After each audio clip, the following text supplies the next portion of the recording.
The bridge stands exactly a 25-minute walk from the last house of town. You have to take the path that winds around the edges of the fields, and then when the route splits, you take the track less traveled. Head towards the mountains in the east until you reach the river, and then follow it upstream for about 10 or 11 more minutes. That's where it is. Beautiful and unassuming, a careful little stone structure built over the river. I discovered it for the first time in the summer, and I only found it by chance. It isn't immediately obvious, the bridge. My dog Birdie was the one who actually led me there. I let him off the lead and he made a beeline right in that direction. I had to rush after him when I became concerned that he might tumble into the river. It was stupid of me, really. I haven't let him off leash anywhere dangerous since then, don't worry. But yeah, so that's when we found the bridge. Birdie spent a happy half hour sniffing all around it and wagging excitedly. Though in the summer it isn't very remarkable. It leads over the river to a small clearing. Pleasant enough, nice grass, a big tree. Some tumbled rocks where it borders the base of the closest hills. I don't know what else to tell you, really. It just leads to nowhere in particular. Probably why it's never used and nobody knows that it exists. But in the winter something changes.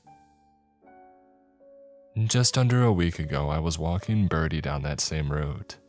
I had opted as I'd sometimes do for the track less traveled, marveling quietly at the mountains and the snow, when I felt Birdie tug at the leash. I looked down at him and he looked back up at me and he whined a little. I laughed. "Oh, silly dog, what do you want, huh?" But it was clear what he wanted to do. He wanted to head back to his favorite bridge. "All right, Bert, let's do it." So I allow him to lead us back down along the river, being careful to keep him on his leash this time. Upon our arrival, I could immediately tell that something was different. There was a certain sense in the air, an atmosphere that just felt off. So despite Birdie's pleas, I decided to deny his pleas to go sniffing about. I don't recall what I thought exactly when I spotted the anomaly for the first time. The tracks, I mean. The footprints in the snow. I think my first thought was probably modest surprise that somebody actually knew that this bridge existed. But the real bizarrety was the fact that the footprints only went halfway across. Regular boot-shaped footprints leading up and out to the middle of the bridge, and there they just stopped. They vanished as if the man was mid-step and then simply dissolved into thin air, into wintry mist. The thought made me shiver, but I didn't take it very seriously. Though Birdie was desperate to go and investigate, I held him back and instead we went along our way. But I couldn't stop thinking about it. I just couldn't get those unnatural footprints out of my head. Oh, just let it go already. I tried to tell myself, this is so stupid. The guy probably doubled back on himself, or maybe the snow fell and covered up some of the prints. But both of these rationalizations fail to adequately explain what I saw. Did he just jump off, push himself up and onto the side of the bridge in a single jump and then leap right off? But why would he do that? Why would anyone do that? Maybe you get whisked away the second you reach the halfway mark. Whisked away, never to return to some magical land. And so a few days later, I find myself back at the bridge. More tracks, more footprints. Deer prints this time by the look of them. And again, just halfway across. Only halfway across to that empty, unassuming, snowy clearing beyond. And I know what you're thinking. You're wondering why I haven't crossed myself to check it out already, to see what would happen. And to be honest, it's because to do so is stupid. Why should I cross? So I can see my footprints in the snow and push these intrusive daydreams aside. It's childish. I have no need to do such a thing. So naturally, my story begins a day later, right here at the foot of the bridge, preparing to cross. Birdie isn't with me this time. It's only me. Jacket open at the front and allowing in the chill. I could zip it up and save some warmth, but to do so would require me to take my hands out of my pockets. And to be honest, I can't really be bothered to do that right now. A snow-capped pine tree to my right sways gently in the sudden breeze and I shiver, still stubbornly refusing to remove my hands from my pockets. Ahead in the snow are the prints of a fox. They patter around in a rough circle and then head to the bridge. My eyes follow them up, the little dents in the white, and sure enough, there they cease at exactly halfway. Halfway, only ever halfway. Well, we'll see what happens with mine now, won't we? I say aloud to no one, my breath clouding as I take that first step forwards. I keep to my pace and don't slow or turn back, trudging forwards and crunching in the snow, my footprints deep and obvious. Drawing closer now, closer to the middle. My heart to my confusion starts to pound, but I don't slow down. I just keep moving forward until I have crossed halfway. Head down, I watch my feet continue to make dutiful prints in the snow. Over the bridge and across the snow, and I come to a quick stop at the other side of the embankment. There, done, I did it. I sigh with just a little disappointment.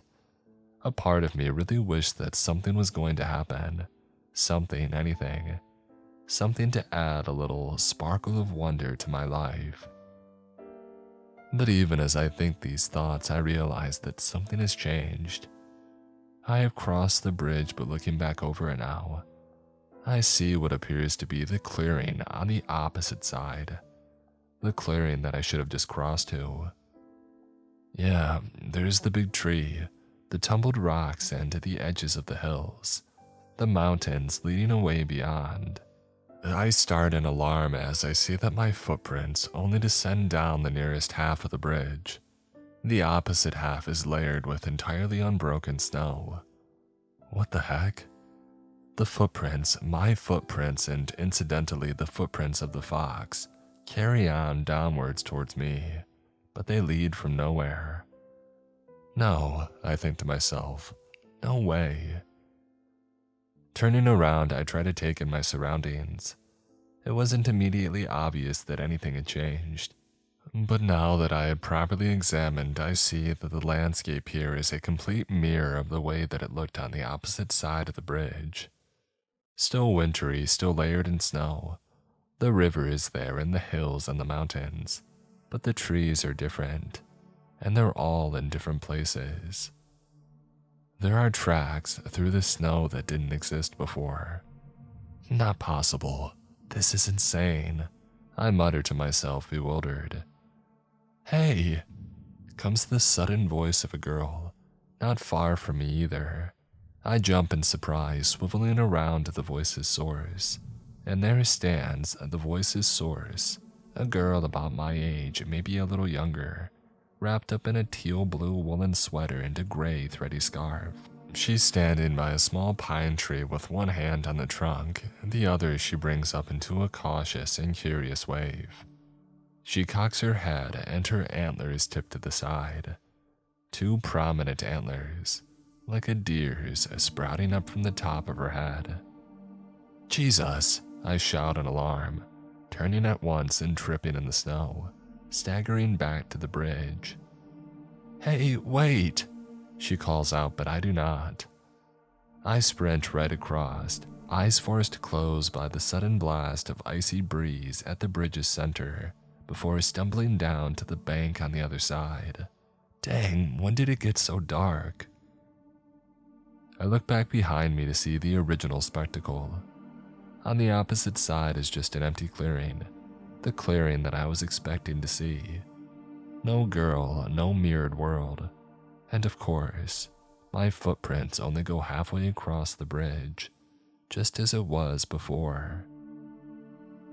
I sprint all the way home and spend the evening in my room with Birdie, considering the things that I've seen.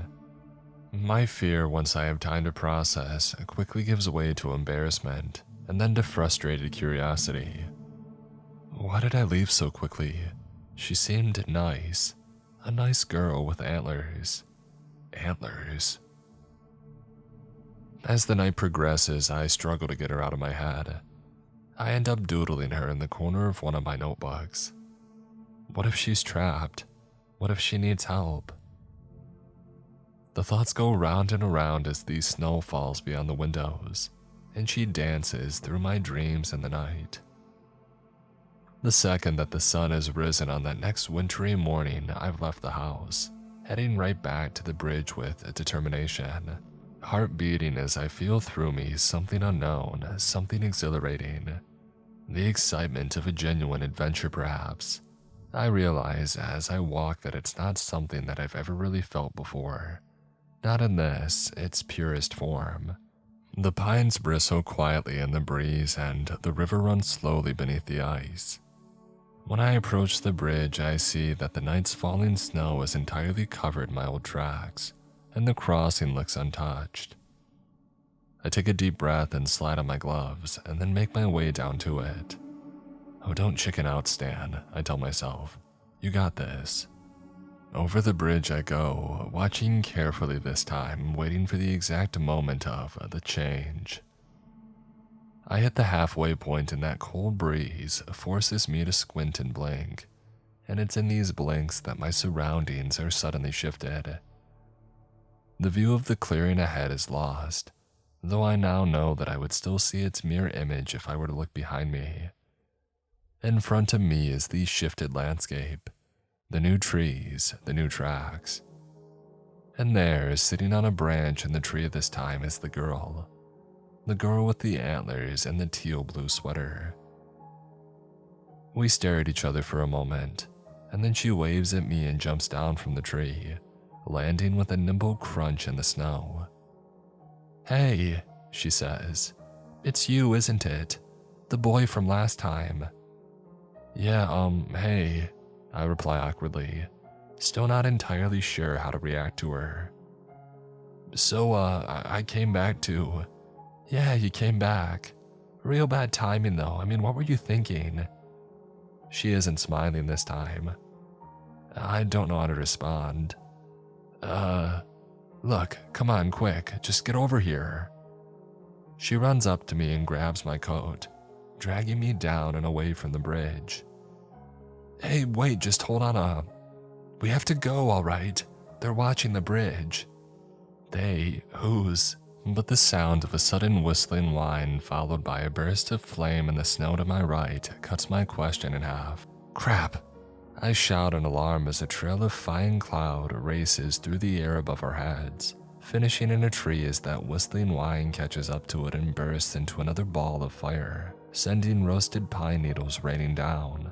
The antlered girl drags me through the bushes, snow bursting in little clouds all around us as we push through, and she leads me across a nearby field. I turn to look behind me wide-eyed at the sight that meets me there. Unlawful entry of an organism into the holy machinic territory. Surrender yourself at once, blares an angry mechanical voice. Stumbling past the trees and through the hedges come two tall and spindly beings made of a grim dark metal. Plumes of thick black smoke are sent spiraling up and out from pipes and chimneys that adorn their bodies, that comprise their bodies in an exoskeleton fashion. They grind and whir, and their necks extend out to disappear into a disturbingly fish-looking heads, made of a strange, charred metal though, of course. One of these metal monstrosities brings around an arm, and the tubes that connect its elbow to its body glisten bright in a sudden volcanic orange. I have to shield my face as a great breath of fire shivers from the creature's knuckles and torches the surrounding snow. I'm struck by a wave of warmth and turn back to face the way that I'm going, running as fast as I can to keep up with the girl. What's happening? I shout at her, but she ignores me, instead skidding to a rapid stop. I stumble right past her as she grabs the cuff of my coat, dragging me suddenly sideways and down the edge of a steep bank, down towards the widening, iced-over river below. Down we go and then round corner after corner, our feet cracking the edges of the water's ice until the ground to our left levels out, and she hauls me up into the snowy shrubbery at the base of the nearest mountain. It isn't until she's brought me into the relative safety of a shallow cave that she lets me go, and I stumble down onto my butt at once, trying to catch my breath as I push myself back against the cave wall, watching her warily. She watches me back, and we sit there for a while, just us two, out of the cold and unsure of what to say. She eventually breaks the ice with, "You don't have any antlers." "No," I reply, I don't." "So how do you fight? Like, what do you use?" "Fight? Well, I don't really get into many fights, but with my hands, I guess." "Your hands?" "Yeah, like my fists." She looks down at her own fists as if considering. "Huh, weird. You must have really strong arms." I flush and then laugh awkwardly. Well, yeah, I guess." There's another pause. "Why did you come over the bridge at such a dumb time?" she asked me. I don't even know how to answer that. I just came over because I was intrigued. I didn't think anything was actually going to, happen when I crossed it. "Why did you run away the last time?" she asks. I don't know, I wasn't sure what was happening. I wasn't as prepared yesterday as I was today." "Yesterday?" "Yeah, yesterday when I first came over the bridge." She shakes her head with a little half smile. "No, silly, it's been like 4 months. I try to comprehend this. 4 months? She nods vigorously. "Oh, right. 4 months. I peer out through the cave entrance to the snowy world beyond. "So what is going on? Where am I and, who are you exactly?" She leans suddenly close to me and I stumble back up against the cave wall. Her eyes are large and brown and she has a smattering of freckles across the bridge of her nose and her upper cheeks. "So does anyone have antlers where you're from?" she asks. No, not really. Deer do, I guess, but I don't know if that's what you mean." "Deer," she repeats, leaning back on her haunches. "Weird." She peeks out at the cave entrance. "I think we're okay now. The machine folk don't tend to bother coming out this way. They just want to protect their holy site." I run a hand across my forehead. "Holy site?" "Look, could you just tell me your name?" I ask her. "Kalela," she replies, smiling. "You?" "Stan," I reply. "So how come you were watching the bridge?" "Well, it's kind of my job to wait for animals that come through and help get them to safety." Her smile drops. "A person came through once about a year ago like you. No antlers either. He was one of the first creatures to cross the bridge after I took over the watcher role." Her mood changes and the atmosphere cools a little. "I wasn't fast enough to save him. I still think about him sometimes. He was a fully grown male, but the machine folk made an example of him. I failed him and it's something that I've worked really, really hard to never do again." "What did they do to him?" I ask quietly and she sighs and looks away. "They strung him up, Stan, as a warning." I choose not to ask her to elaborate on this for now. The wind picks up outside and the sound of its rumble grows steadily louder. "Come on," she says to me, taking my hand. She's warm. "I don't want us to get trapped here all day. Let me take you to our hideout." I nod and she leads me back out and into the bluster. I look around for signs of the machines, but seeing no evidence of their presence, I fall in step alongside Kalela and together we trudge through the fields and the edges of the forest, beneath the gentle, watchful eyes of the mountains. She tells me about herself, about this side of the bridge. She's never been across to my side apparently, and aside from the man that she had mentioned earlier, I think I might only be the second human she's ever seen. She tells me about the machines, about how the bridge and its gate between worlds is something that the machines supposedly had made themselves long, long ago, and is now regarded by these metallic beings as something of a sacred site. The machines believe that the bridge continues to work due to its perfect balance between nature and machinery. The locations of the trees and the angles at which the bridge looks out to the hills and the mountains all of critical importance. She scoffs a little when she says this, and I look across to her. The machine folk are hypocrites, in her words. Outside of the sacred zone, wherever they go, they level the landscape and dig deep holes in the ground, pumping out fumes and bile, indifferent to the people who cross their paths at best, actively hostile at worst. If they really cared, then they wouldn't use those horrible flamers, she mutters, brushing some hair behind her ear. I catch a glimpse of a deep burn around her wrist as she does this, though she quickly tugs her sleeve back down. I tell her about my life back home too. I tell her how machines aren't people, but things that people use, and this is a concept that she seems fascinated by. So they just do what you tell them to, she asks. How come? Well, because they have to. That's how they're designed. They don't think or anything. They don't think, she repeats. Yeah. Huh, she says, wrinkling her nose in thought. How do you know? I don't have an answer for this. I also tell her about my dog Birdie. Her eyes light up at this mention, and I'm barraged with questions all about him. She doesn't recognize the word pet, but is happy to refer to him as my companion. I had a beast companion of my own once, she says excitedly. Her name was Aurelie, but I had to let her go off on her own once she got too big. I still see her sometimes though when she passes through. You let her go? What breed was she? A gray wolf, she chirps.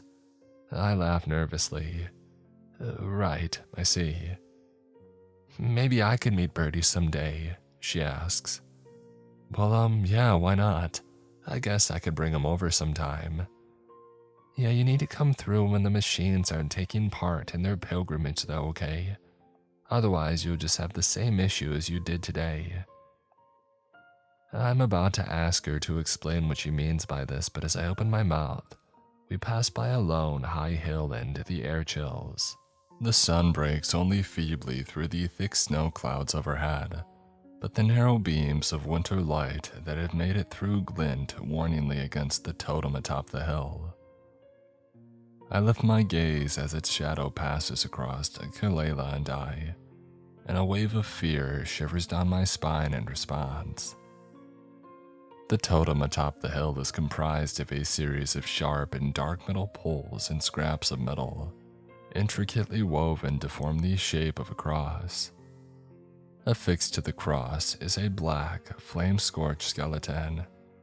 Its jaw hangs from one hinge and its ribcage is stretched and cracked wide open. Sinner and trespasser are written on signs that hang from the cross's limbs. Kalela looks up at it with me and she pauses for just a moment. She rubs a quick hand across her eyes and mutters something soft and quiet to herself under her breath before carrying on. She walks a little quicker than before and the conversation dies with the mood. I struggle with a deep and foreboding paranoia as we leave the terrible shadow behind us and we continue on and into the haze. It's not much further, Kalela tells me as we pass into the forest.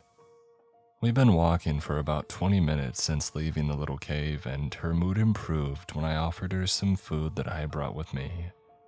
Nothing special, just some store-bought cookies.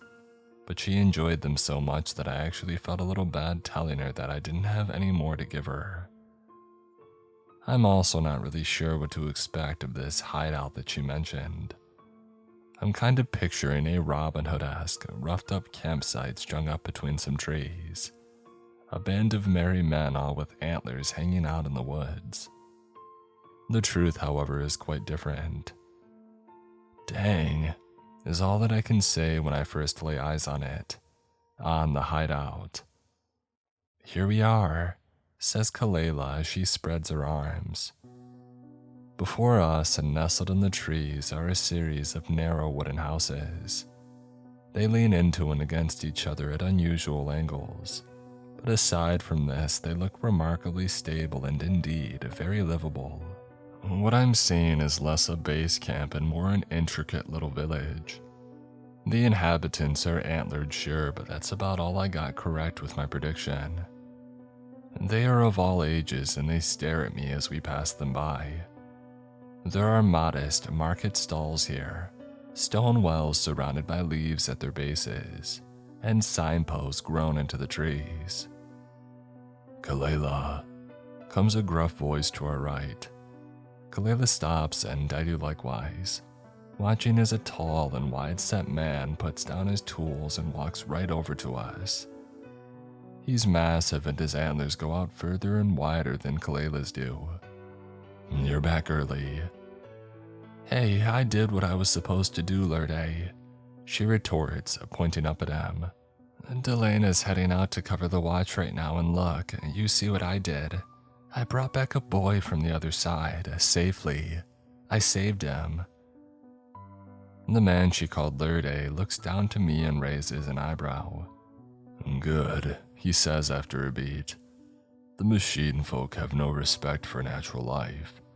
Every death in this valley is a stain on the spirit's own land. It's good to meet you, I say to him. My name's Stan. Stan, it's been a long time since a human has crossed over the bridge. You chose a less than opportune time to pass. And behind him are a group of antlered children. I can't hear what they're saying, but one of them points at me, and the others gawk and stare. I didn't know, I tell him. I didn't know about any of this. It's different on the other side. Different and dangerous. I don't blame you for seeking refuge on the spirit side. But as I said, your timing was inopportune. Lurde turns and gestures to a group of his comrades. Kalela, we're heading out to keep sights on the pilgrimage route. We would benefit from bringing along your human. You're human, I repeat, but he ignores me. Lurde, I don't know. I'm kind of responsible for his safety now, and I was going to show him around. It wasn't a request, Kalela. You're welcome to accompany us, he says. Kalela looks like she's planning to say something else and then changes her mind and bites her tongue. Fine, she says, but we're keeping him out of danger. Lurde nods and he gestures us to follow. Our little group grows in size as we're joined by more of the antlered people. Each has something to say to me and I talk with them all, till eventually we head off through the wooden village and the trees. This whole thing is crazy, I mutter to Kalela as we walk. I'm still struggling to process that this is all happening, to be honest. I don't tell her this, but I'm also finding it hard to stop thinking about the scorched skeleton. The one strung up on the cross with a trespasser and sinner signs hanging down in warning. I need to get back, in all honesty. Lurde talked about my side being dangerous, but I know well which side that I would rather be on. I need to find a safe opportunity to get back, but also, I shoot a look over to Kalela. Also, I am still curious about this world. That sense of adventure remains, and I don't want to be like I was yesterday, running away at the first sign of peculiarity. So I'll stick it out for now. We pass by pine trees that are ringed with little lanterns, illuminating the gently drifting snow. Like Christmas lights, I murmur out which Kalela questions. You know, Christmas lights.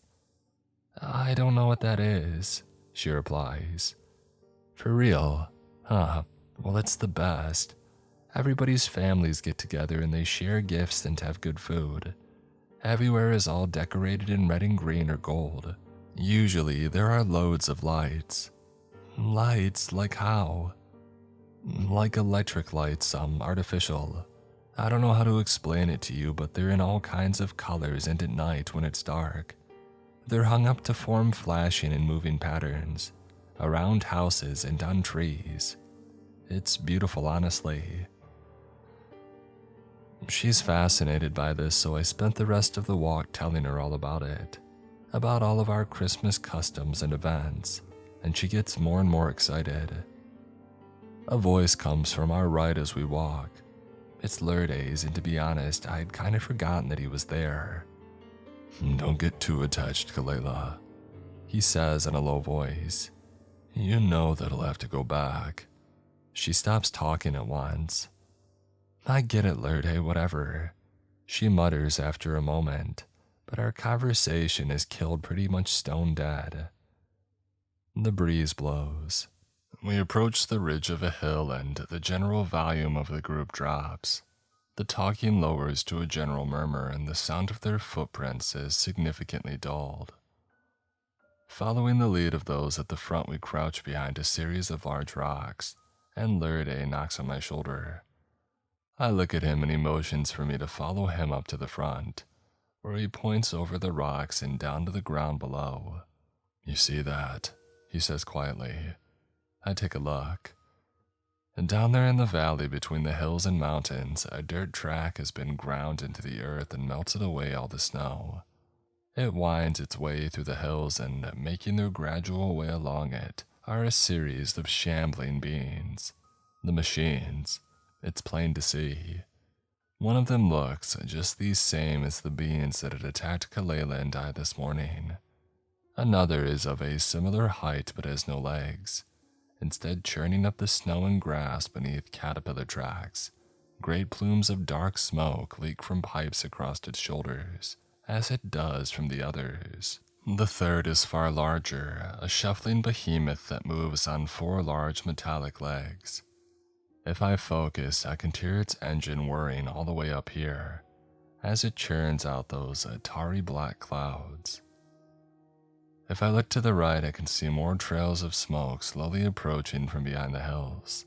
More machines, perhaps.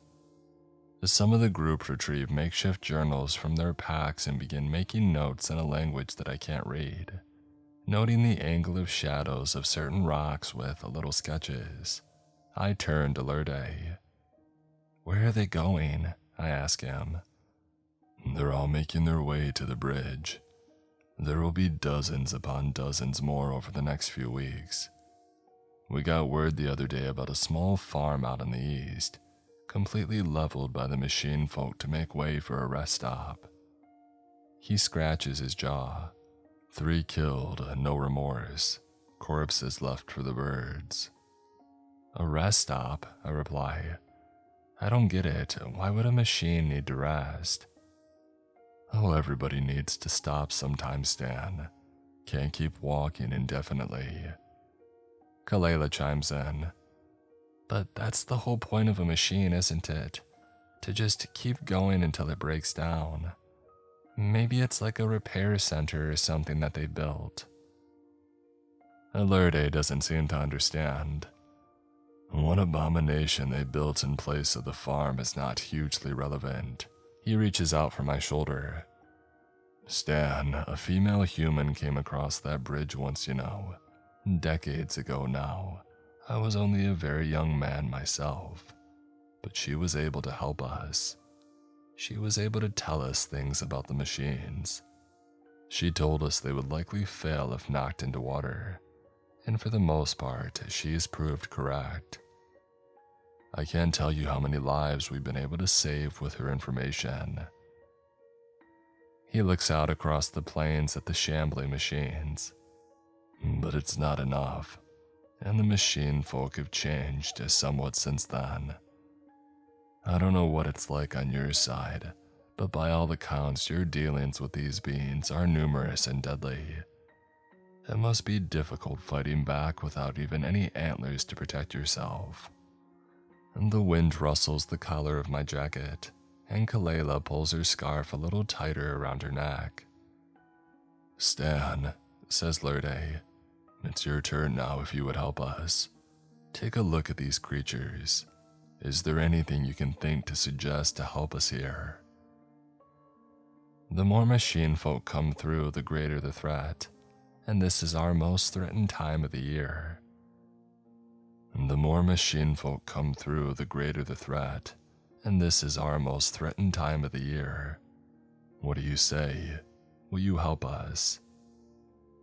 Kalela looks at me and hell, what can I say but yes? I nod and reply that I will. I'll try, I tell them, and a general sense of goodwill and thanks spreads out across the group. So we spend the rest of the day observing the machines as they trundle through the valley, all on their way to the bridge. They may well respect the locations of the trees and rocks that surround the bridge, as Kalela tells me they do, but out here they seem to care little for the environment.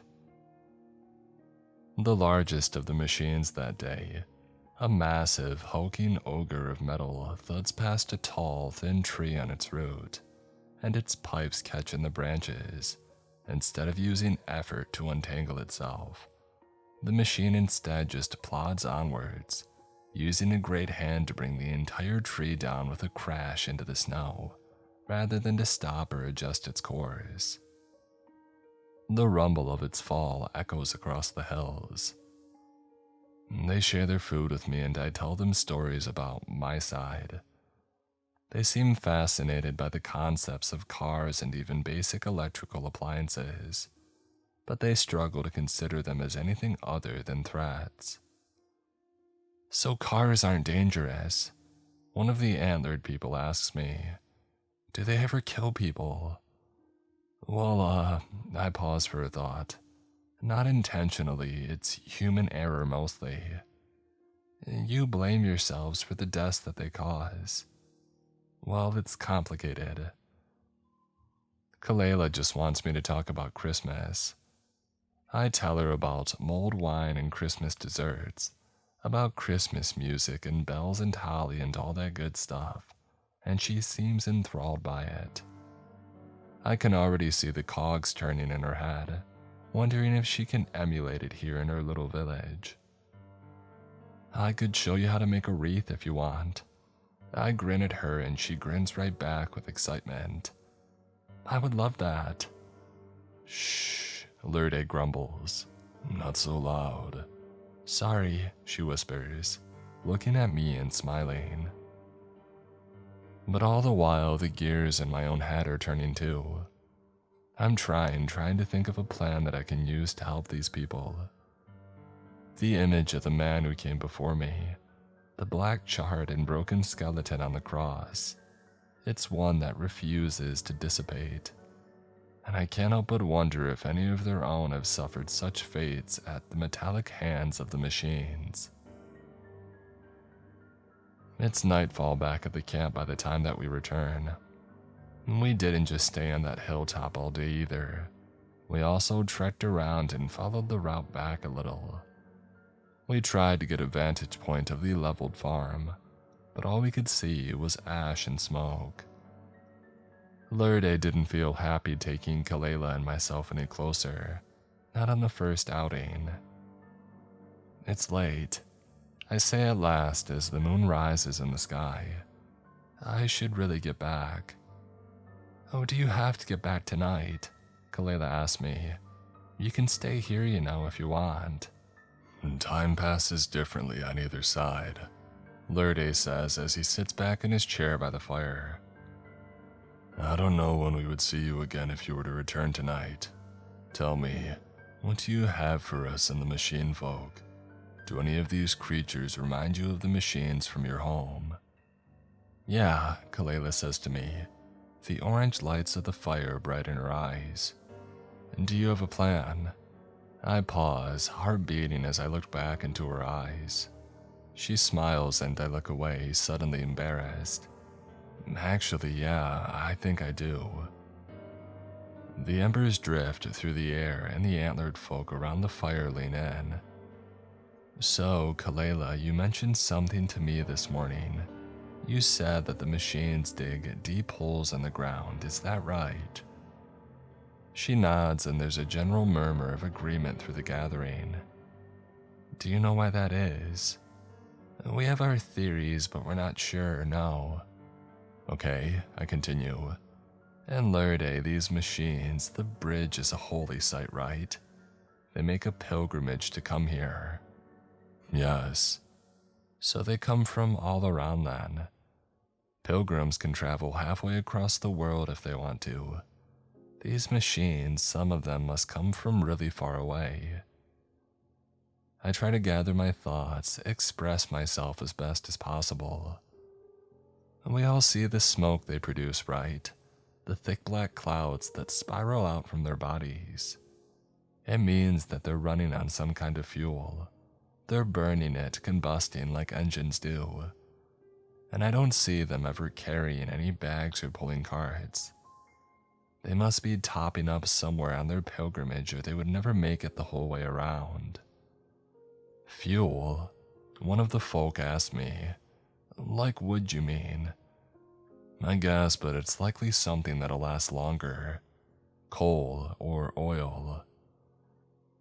I struggle for a few minutes trying to explain the concept of fossil fuels to them, but eventually I bring the conversation back to the holes in the ground. These holes, I bet that they're mines. That makes the most sense. They'll be mining for coal or oil or whatever to feed the pilgrims. I bet that's what they've done to the farm too. Mines, Lurde repeats.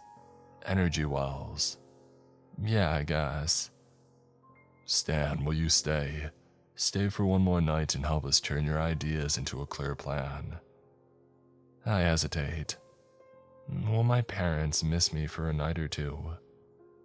Sure, I reply. I'll stay. Kalela wraps me into a hug and I try to laugh it off.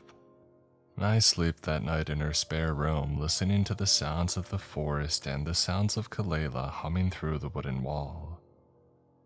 And then next morning I'm up and awake looking over a series of maps. The known holes or mines, as they've started referring to them as, are marked in certain locations and raiding parties are set up. There's only 2 confirmed in this entire region, says Lurde. 3 if you count the demolished farm, and it's likely new under construction mine. If they finish it, I say out loud, then more machines will come through. I mean, why wouldn't they? So we destroy them, says Lurde. There is a rustle of dissent. Lurde, says one of the antlered women, destruction is not to be dealt out carelessly.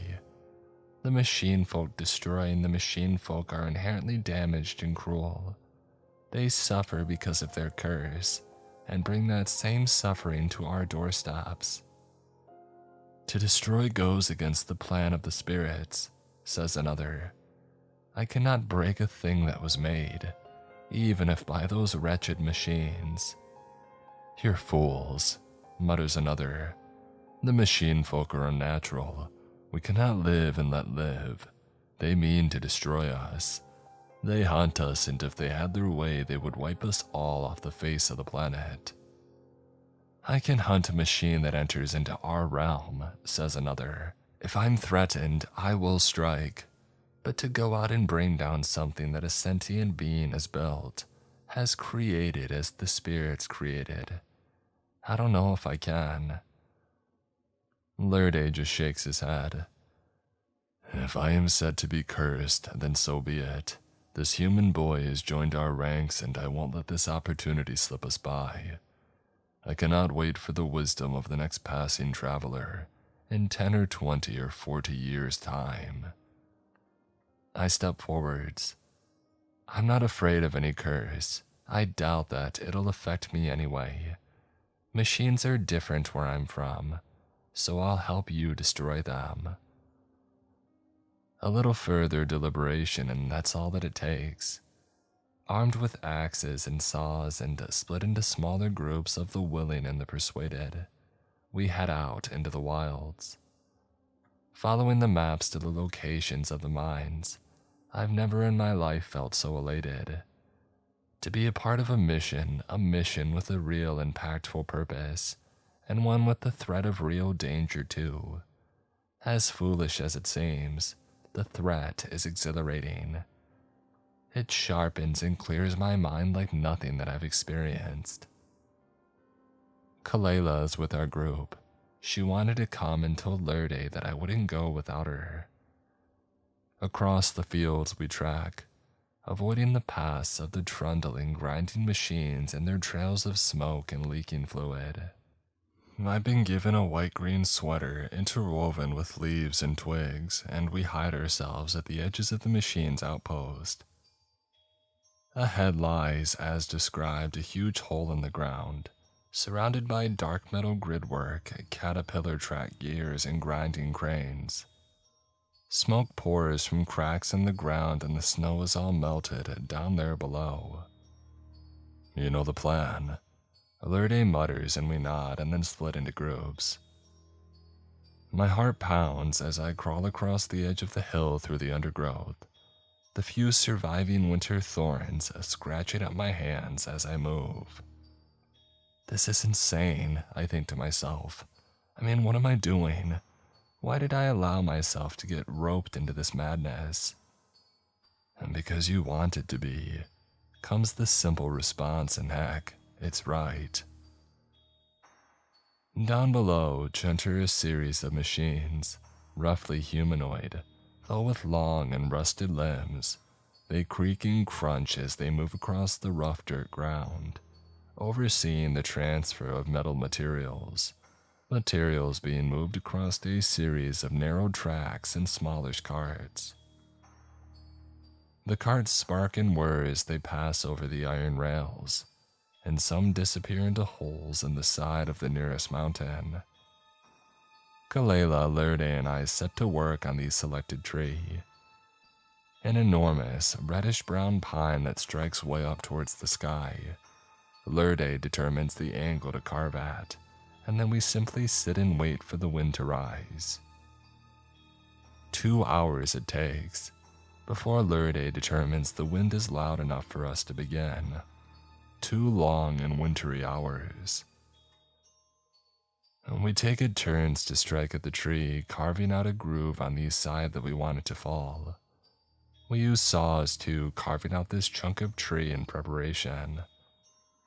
Once the chunk is fully cut out from the wood, and already with arms aching, we start sawing away at the opposite side.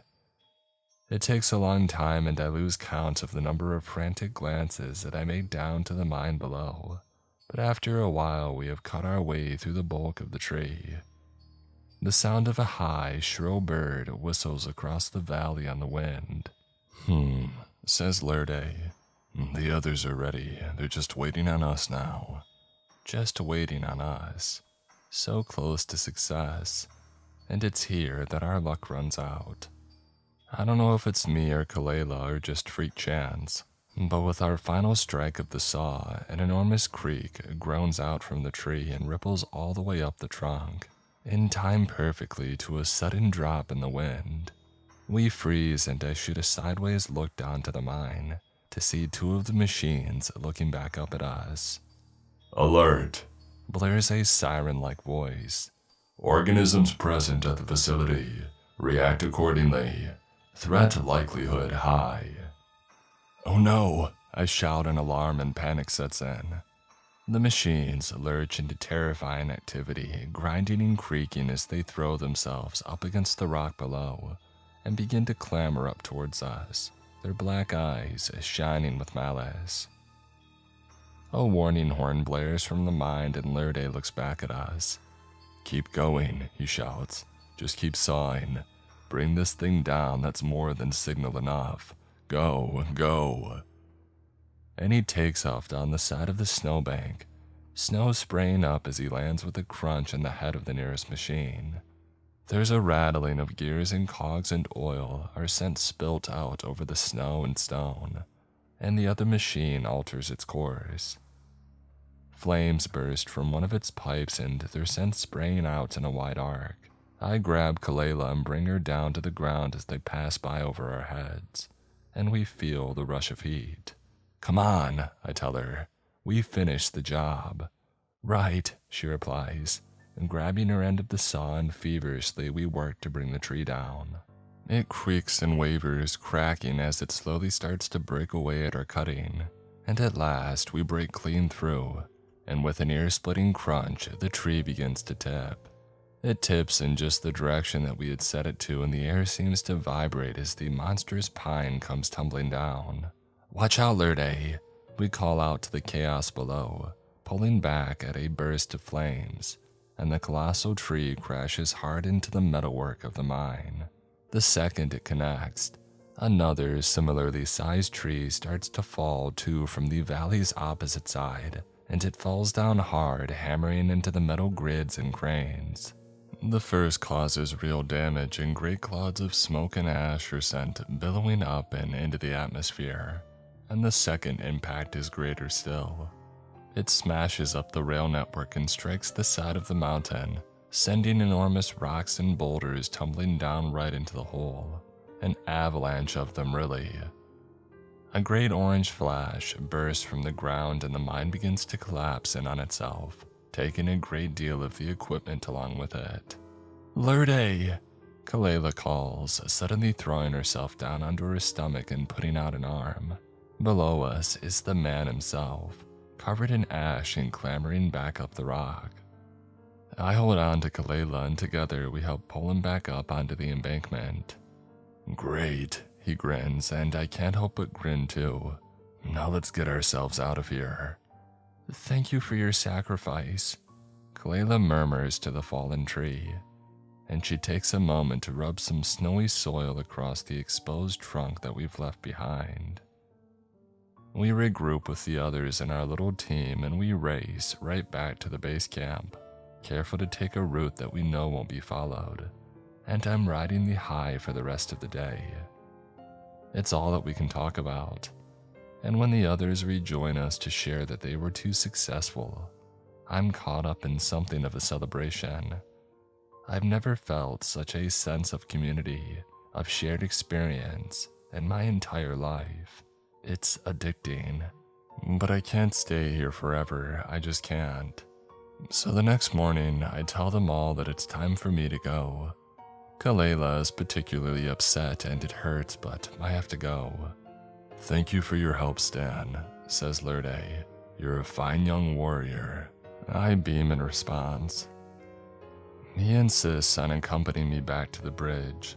The patrols and the watchers haven't spotted a single machine heading towards the bridge so far this morning, so we feel relatively safe. Kalela comes too. Delana and the others have been covering my shift for long enough. "It's time that I get back to my post anyway," she shrugs. But there is emotion in her voice, I can hear it. We walk as a trio through the snow, though it's not as thick as it was yesterday or the day before. There's been no new snowfall for a while. We're taking a slightly different route to the one that we left from, Kalela and I, but it isn't long before I start to recognize where we are. "You know, I'm really grateful that you allowed me to." I begin, but Lurde puts out a sudden warning hand and stops. "Something's wrong," he mutters and squints. I can see a figure that might well be Delana waving frantically at us from a branch up high in a tree. And then in the very next second, a great arc of flame comes bursting from the bushes ahead, torching the nearby hedges and sending us jumping for our lives. One lone machine stumbles through the undergrowth and swings round its arm. Its head sparks and fizzles. "Trespasser, trespasser from beyond the site." It blares madly, and for a second time, Lurde takes it upon himself to be the distraction. "Go," he shouts to me. "Kalela, get him to the bridge." And he ducks and dodges as the machine approaches, avoiding a blast of fire and then ramming his horns into the machine's side, sending nuts and screws raining down into the snow. "Come on," Kalela cries out, grabbing my hand and dragging me towards the bridge, an exact mirror of how she had welcomed me in. We race past the scorched bushes and past the trees and rocks. But as the bridge comes at last into view, I see that it is different. "Oh," I mutter then. "Oh no." The snow across and around the bridge has been largely melted. It's clear to see based on the burned branches and damaged bushes, exactly where the flame was wielded, and the bridge before me is nothing but water-soaked stone. Kalela stares at it and then tries to speak. "Stan, oh no, I'm sorry, but it's not going to work." I try it anyway. I run to the bridge and attempt to cross, and of course, I'm able to do so. But my shoes tap against the stone, and when I reach the other side, when I reach the clearing, I'm still standing in it. If I turn around, I can see Kalela still there on the opposite side. Flashes of fire and bursts of smoke escape up into the air behind her through the trees. I rush back across the bridge and try again and then again. But without the snow, it would seem, it leads to nowhere but the clearing. It's just an ordinary bridge. It's just a bridge. The story's coming to an end now, guys. Sorry if it took a long time. I guess that I'll try and wrap things up. Explain how I got to where I am now. Lurde escaped with some bruises and burns, as he apparently always does, and Kalela and I simply returned to the village. I panicked a bit at first, trying to work out if the time that passed over here was inverse to the time that passed over there, struggling to work out the mathematics of it all. But I came to the conclusion that a couple of days spent on Kalela's side of the bridge was still only a few hours back home, or something like that. And while I couldn't prove it, it was enough to keep me calm at first. I spent my days with Kalela, waiting for the snow to fall sufficiently to heal the bridge, but for almost 2 weeks, it barely snowed at all. I just became ingrained with the community. The destruction of the mines had a hugely positive impact on the region. Next to no new machines came through, though Lurde remains pessimistic, or realistic in his words. He knows that eventually they'll be back, the machines, but for now there is peace. I helped the group bring down that horrible metal cross, the totem atop the hill with the scorched skeleton. We bury the bones and good words are said at the ceremony. The days go quickly and the weeks blur into months. The snow does fall again, but I'm no longer in any desperate rush to get home. After all, I ended up falling in love with Kalela. I'm sure that doesn't surprise you given the way that I've written about her. And what can I say, she's amazing. She loves me back, by the way, even though I don't have any antlers. The months pass by, but I can't help fleeting, painful memories of home. Of my house, my friends, my family. Of Birdie. It's these thoughts that build and grow inside me. They lead to conversations with Kalela, and these conversations in turn lead to discussion about taking her back with me, just for a quick visit. Maybe I could bring Birdie back here with me, and then she would finally get to meet him.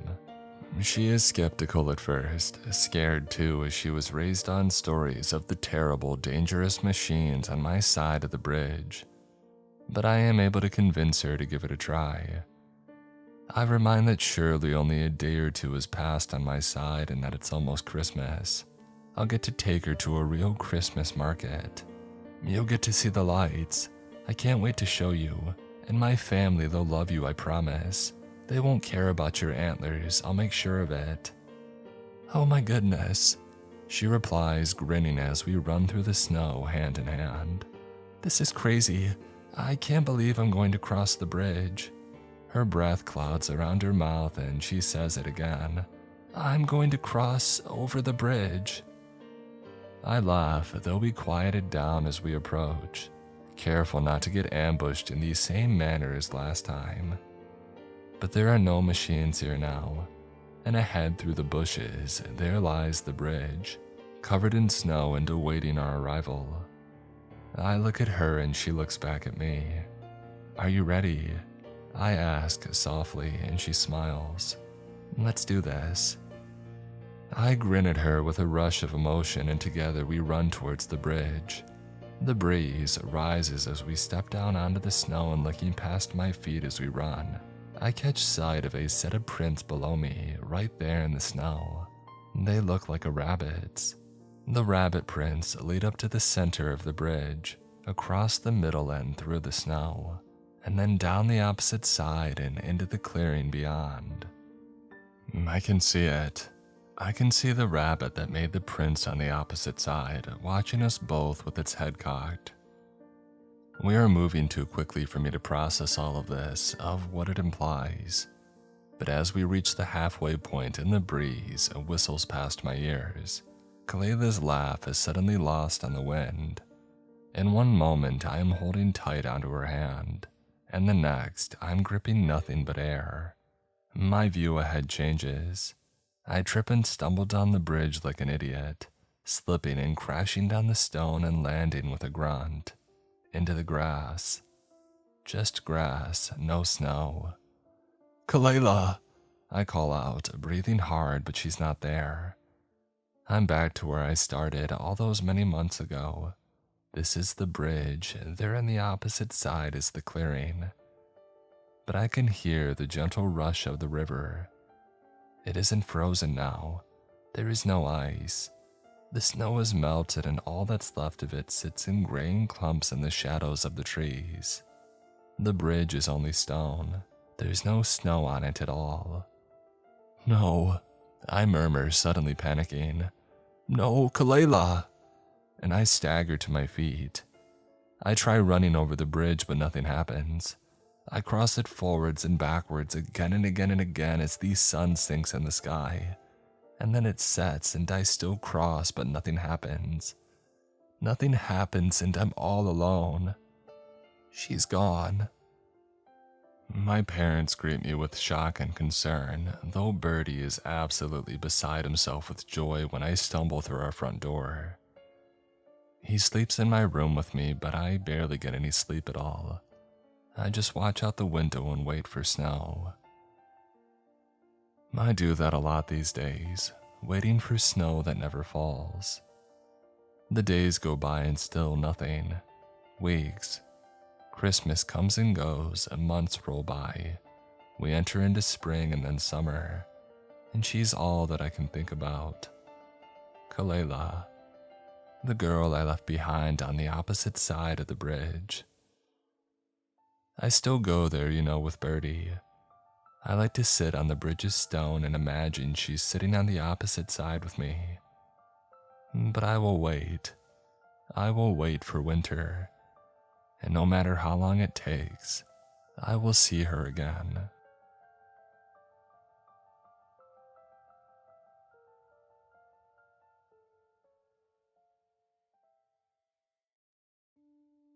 Have you ever had a dream that just repeats? Same hallway, same sound, same thing waiting around the corner. Well, that's the feeling behind Ire, a Prologue, a brand new psychological horror game set aboard an abandoned ship deep in the Bermuda Triangle.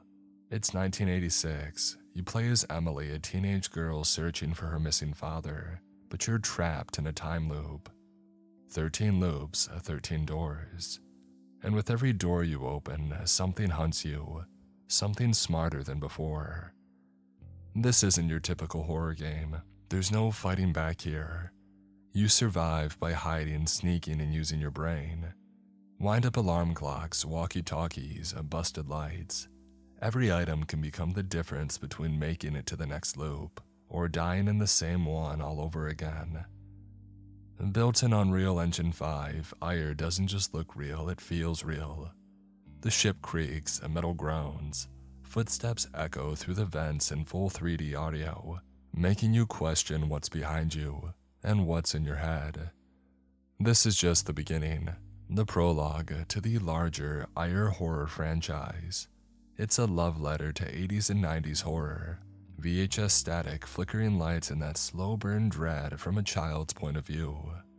You can play Ire, a Prologue, when it releases October 28th, 2025 on Steam and in the Epic Games Store. If you can't wait, grab the free demo on Steam right now and see how many loops you can survive before you break. Remember, it's not the ship that's haunted, it's you. This happened almost a month ago, but it's only as of today that I had the wherewithal to start writing it all down. I want to share what happened to me as part vent and part precautionary tale, and so I hope you understand why I'm keeping the details vague. I'm a 21-year-old female and I'm about to graduate college. Since sophomore year, I've worked part-time as a barista at a coffee shop. Up until a few weeks ago, it was a great gig. I was well paid, I got free pastries, and many of my coworkers became close friends of mine. One of said coworkers is relevant to this story, and to protect her privacy, I'll refer to her as Lydia henceforth. Every once in a while, I would get hit on by a patron, but it never escalated beyond a few sometimes creepy comments. I had previously never felt unsafe at my workplace, especially with all my coworkers and regulars around. That changed about a month ago when this whole ordeal began. It was around 4 in the afternoon, a pretty quiet time for the cafe, and I was refilling the pastry display. All of a sudden, Lydia comes up to me and says, "Hey, that guy at table 10 has been staring at you for a really long time. Do you two know each other?" I looked at the corner table and instantly saw the patron in question. He wasn't a regular and he was a lot older than our usual clientele, probably in his late 50s. He had large, light blue eyes and thick worm-like lips. I expected him to look away after I had spotted him, or maybe to give me a suggestive wink and smile. The patron did neither. Not only did he continue staring at me, but he did so with an expression of pure shock on his face. He looked as though he had seen a ghost. After an awkward staring contest, he rose from his seat and approached the counter. Before I could do my usual spiel, "How was the drink, sir? Can I help you out with anything else today?"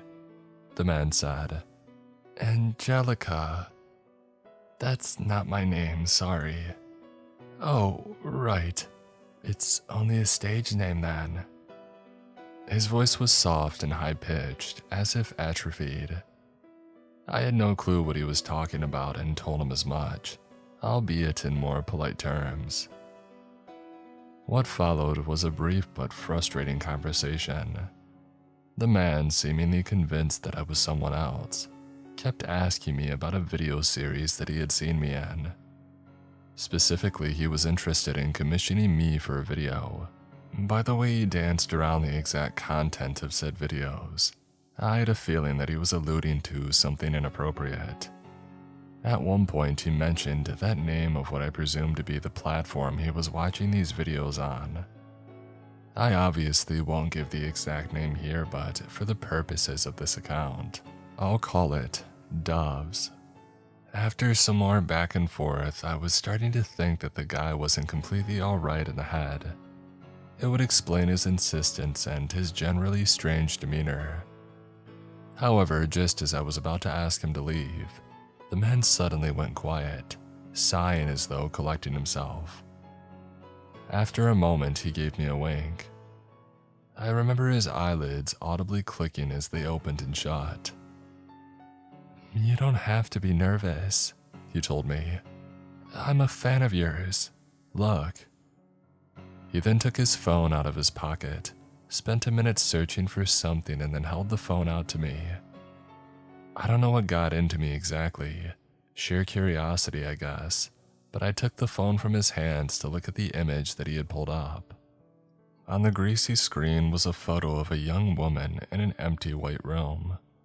The lighting was harsh and flat, lending an uncanny effect to an already bizarre composition. The woman stood close enough to the camera that you could only see her body from the waist up. She held her arm out towards the camera, showing off what seemed to be a puncture wound on her forearm. There was a large bruise encircling the area, and the wound itself was clearly infected, caked with old blood and pus.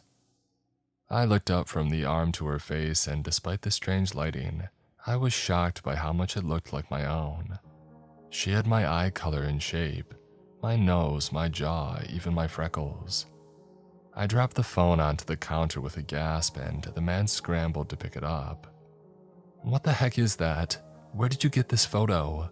I shouted, losing all pretense of nonchalance.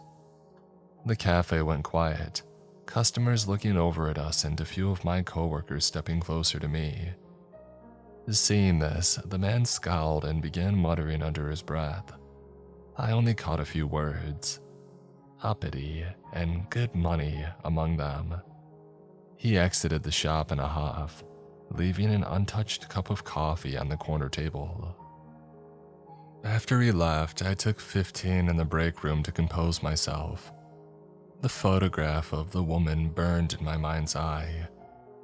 This Angelica seriously could have been my long-lost identical twin. I pulled out my phone and did a preliminary search for Doves, the website. At least I assumed it was a website that the man had mentioned, but I saw nothing that looked like a content-sharing platform. I resolved to do a more thorough investigation once I had returned home and had access to a computer.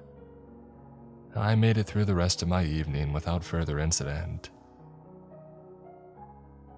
I worked the closing shift that day, 2 to 10 at night. When at last my coworkers and I finished all of our closing tasks, I put on my coat and stepped out of the building. The moment I felt the cold air on my face, the thought of walking 2 blocks to my car made me sick with fear. Lydia walked me to my car, which I greatly appreciated. She's a good head shorter than me, but she carries, so I felt a heck of a lot safer braving the dark beside her. When I reached my car, I checked the trunk and back seat. After assuring myself that there was no one waiting for me inside, I bid my friend good night and we parted ways. I had plenty of time to reflect during my 30-minute drive home. Embarrassing as it is to admit, I was a former pageant kid. I competed for most of my childhood, at the behest of my former beauty queen mother. As a teenager, my mom tried to get me into modeling. It never went anywhere, but the amount of times my parents made me sit for digitals gave me some long-term scopophobia. To this day, I don't have any public social media as a result. I think anyone would be disturbed if a stranger confronted them in the way that my customer did to me, but my background made the experience impossible to shrug off. I needed to figure out who the heck this Angela woman was, even if I knew I might not like what I discovered. I got back to my apartment at around 10:30 at night, and the first thing that I did was grab a drink, hoping it would soothe my anxiety. Unfortunately, the alcohol seemed to have the complete opposite effect. Never before had I regretted living alone so much. The fact that I lived on the first floor of the apartment building, usually a great convenience, also seemed at that moment to be a point of vulnerability. I checked that all my doors and windows were locked before settling into my desk to begin my research. When checking the lock on my bedroom window, I stole a glance outside at the street. My apartment building has no attached parking garage, so the streets outside are lined with cars at all hours of the day and night. I become familiar with my neighbors' cars to the point where I can recognize when one of them is missing. It's for this reason that I picked up on the unfamiliar Cherokee XJ across the street, the dark blue car which I initially mistook for my neighbor's Isuzu Trooper. Blended in well with its surroundings despite being an unusual model. I don't think I would have noticed it at all had the events of the day not left me so paranoid. I didn't see anyone inside, and it wasn't as though there was anything I could do about it, so I just closed my shutters and focused on the task at hand. At 10:45, I sat down at my desk with nothing but a woman's name and what I believed to be the name of a website. For a full hour, I poked around on the web to no avail.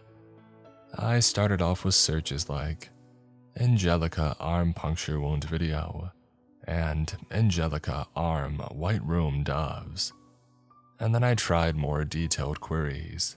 I searched around increasingly obscure forums dedicated to all manner of topics, from body horror art to grotesque auto-portraiture photography.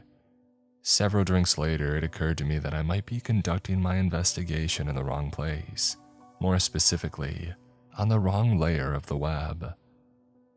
I hadn't wanted to confront the notion previously, but there was a chance that Angelica was producing some kind of unsavory content, and if that were the case, I wasn't sure how much I'd find about her content on the surface web. Since I don't want anybody reading this to go on to search for the website, I'm not going to get into the details of my search. I will say though that once I got on to Dread, it wasn't nearly as hard to find as I thought. By midnight, I had found what I was looking for. The website's homepage was minimalistic, white text on a pure black background. It had a heading, Doves, and a subheading, 3 friends creating exclusive content with love. Beneath were 3 names that let me know I was in the right place: Angelica, Mary, Adam. I steeled myself and clicked on Angelica.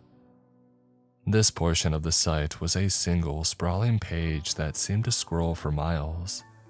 Up at the top was a message supposedly written by the woman herself.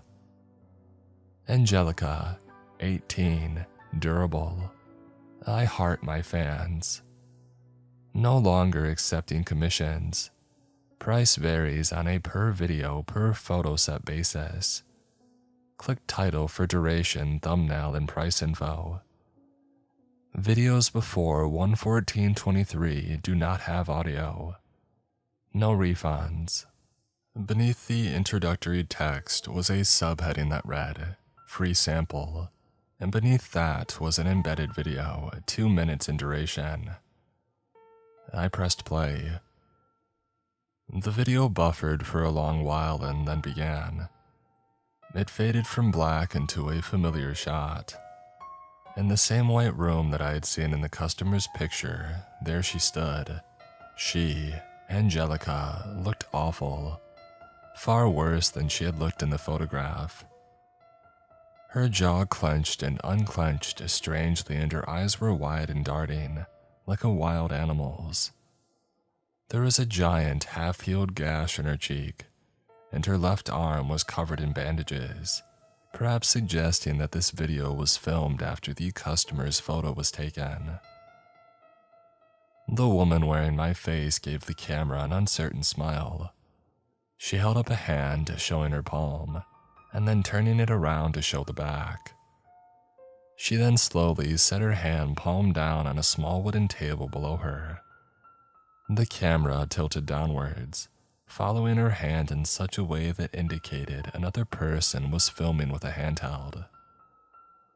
The camera lingered on her hand for a moment. I heard someone inhale, and then a hammer came down on the woman's hand. After the blow, the camera jerked back up to her face. She started making this pained moaning sound. Her mouth twisted and I saw tears welling up in her eyes. The camera moved back down to her hand, where a deep bruise was already welling up under her skin. I paused the video here to scroll down, reading through the myriad of titles listed beneath it. The most recent link was called Blunt Force 33, followed by Blunt Force 32, and Puncture 12, Eye Infection, Needles Under Nails. I felt dizzy. I had to stand up and pace around the room to keep from puking my guts out. Maybe I should have stopped there, but for whatever reason, I felt like I had some responsibility to finish. I pressed play once more. Down again came the hammer, this time landing atop the knuckle of her forefinger with a crack. 4 more blows rained down on the hand, 1 for each knuckle. By the end, the sounds coming from the woman didn't seem entirely human, It didn't sound like me, but it was hard to tell. I had never been in that kind of pain before. I didn't know what I would sound like. In the last few seconds of the video, the camera was raised and angled downwards such that you could see both Angelica's face and mangled hand. The shot gave the viewer a better view of her chest and the small spade-shaped birthmark a few inches beneath her clavicle. It was this all too familiar mark that removed any lingering ambiguity about what I was watching. Angelica was no coincidence, no circumstantial doppelganger. She was a deep fake of me. When the video ended, I sat staring at the final frame until my laptop went to sleep, too shocked to do anything else. I couldn't believe what was happening to me. I still can't. I've done everything right. All my life I've kept my socials private and generally minded my own business. I've stayed modest, low profile, and out of the spotlight for all of my young adulthood.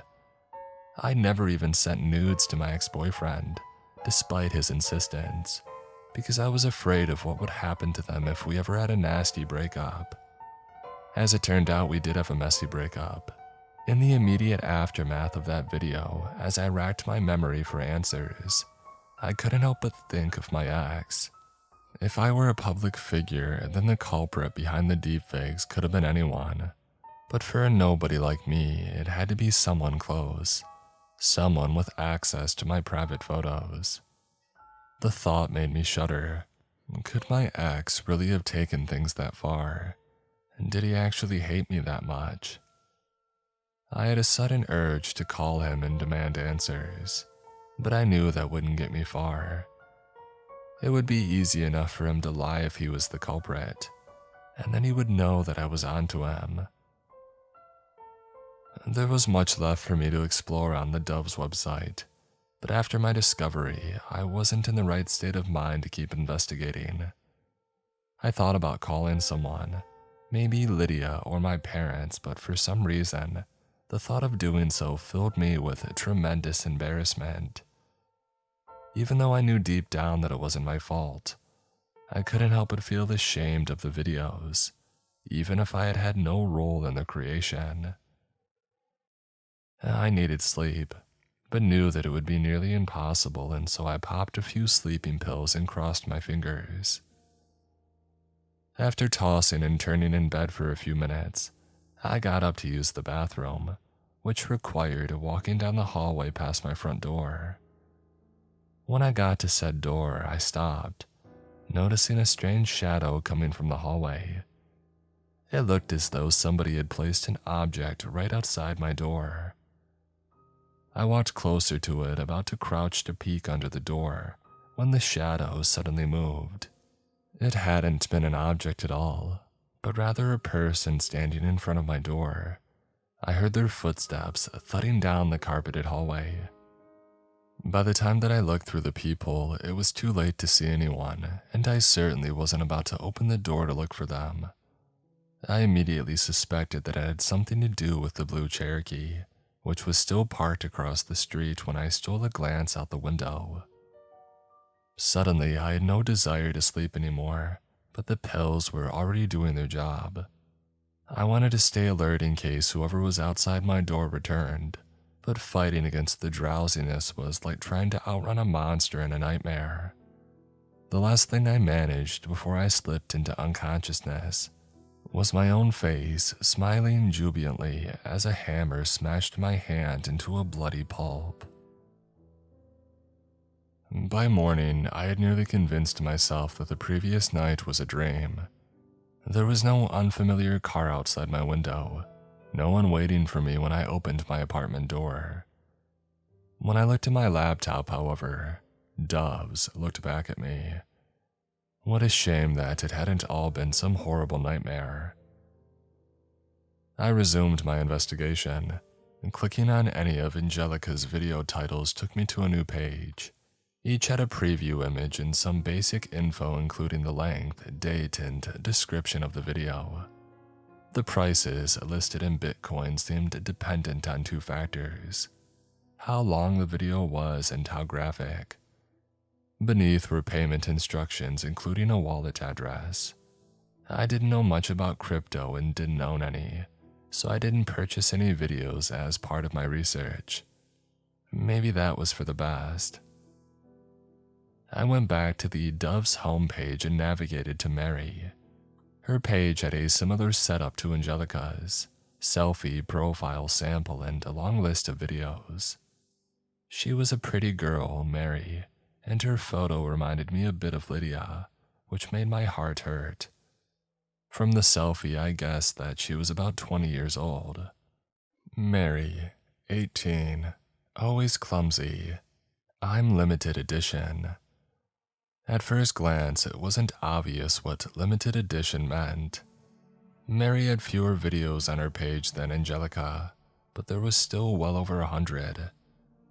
I scrolled down to Mary's sample video, which was also 2 minutes long. I pressed play. Instead of a white room, the video was set in a bedroom. The camera swept over pink walls before landing on a canopy bed. Laid out in the center of this bed, dressed in shorts and an oversized shirt, was a corpse. Long before the cameraman crossed the room, I could see the gash in its throat and the massive puddle of blood that had poured from it. The cameraman got closer and closer, moving with a steadiness that was likely in service of making the editing process easier. Right, this is all edited, I reminded myself. Mary looked incredibly real though. Angelica's sample video had at times dipped into uncanny valley territory, which I had first dismissed as a consequence of the lighting. When it came to Mary's video, everything seemed much more authentic. The camera got so close to the gaping wound that I expected it to be shoved inside. Instead, it was raised to get a better shot of Mary's face. Her mouth hung open and her green eyes were glassy and unfocused. After a few seconds, the camera panned down to her chest, and a gloved hand reached out from behind the camera, tucking a finger into the collar of her shirt and pulling down. I paused the video there. I didn't need to see what happened next. I scrolled down to the video list. Aftermath of a 7-story fall. Walked under a construction site. Farmer lady bales hay. The presiding theme in Mary's videos seemed to be the fact that she had died in or before them. Oddly enough, Mary's videos cost a fair bit more than Angelica's. I guess she had the larger following. The last profile on the Dove's website belonged to Adam. I clicked on his name, scrolled down to view the photo, and was shocked when I recognized the man staring back at me. I couldn't remember his name, but I vividly remembered his face. His deep brown eyes and lopsided grin transported me back to high school. I had gone to school with him, that I knew for certain, and I was fairly sure that his father and mine were friends. If Adam was indeed who I thought he was, then our dads used to play golf together on the weekends. I switched back to Firefox and navigated to my high school's website, which allows you to view yearbook PDFs. I found him in 2019. He had been a senior that year, and finding his portrait in the graduating class section filled me with equal parts relief and sadness. For simplicity, I'll refer to Dove's male model as Adam for the rest of this post, even though, like Angelica, it was only a pseudonym. I sent him a friend request on Discord after getting his handle from a mutual friend. While I waited for him to accept my request, I took a look at his page on Dove's. Adam, 18, doing my best with what I have left. Between Angelica, Mary, and Adam, the latter's niche was the most straightforward. His sample video featured a quad amputee, arms and legs ending in smooth stumps at the elbows and knees. He sat on the floor of a white room identical to Angelica's, looking up at the camera as it moved to his side. A gloved hand gave Adam a beer bottle, which he accepted with a dubious expression. The deepfake, at least I assumed it was also a deepfake, was disturbingly good, capturing all sorts of micro expressions like a raised eyebrow and wrinkle of the nose. The rest of the 2-minute video was Adam attempting, unsuccessfully, to wrench the metal cap off of the bottle. His stumps were dotted with tiny pinpricks of blood by the end. There were only a few dozen videos on his page, and I ascertained from titles like making breakfast or ironing a t-shirt that they involved Adam trying to accomplish basic domestic tasks despite his amputations. Well, with the exception of the first video ever posted to his page, entitled Making a Starfish. I had a pretty good idea what the video entailed, especially since it had the highest price tag of any of the videos that I had seen on the entire website. After an hour, Adam accepted my friend request. I introduced myself and he and I broke the ice for a while, and then I explained the situation to him. He confessed to me that he knew what I was referring to. Below is our Discord conversation from that point on, with square brackets indicating information that I've censored. Sorry for the delay. I had almost finally forgotten about that. I saw a picture of myself on an Unsolved Mysteries forum a couple years ago. Took me a while to track down more pics and figure out, yeah, this is actually a deepfake and not just somebody who looks like me. I didn't know that there were other people involved though. So you never visited Doves itself, like you just saw reports? Right. I acted for a few years when I was a teenager. Super indie films, I wasn't famous at all.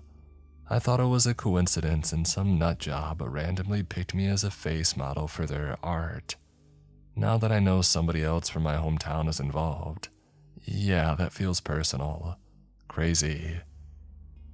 So you don't know who could have created the videos? No clue.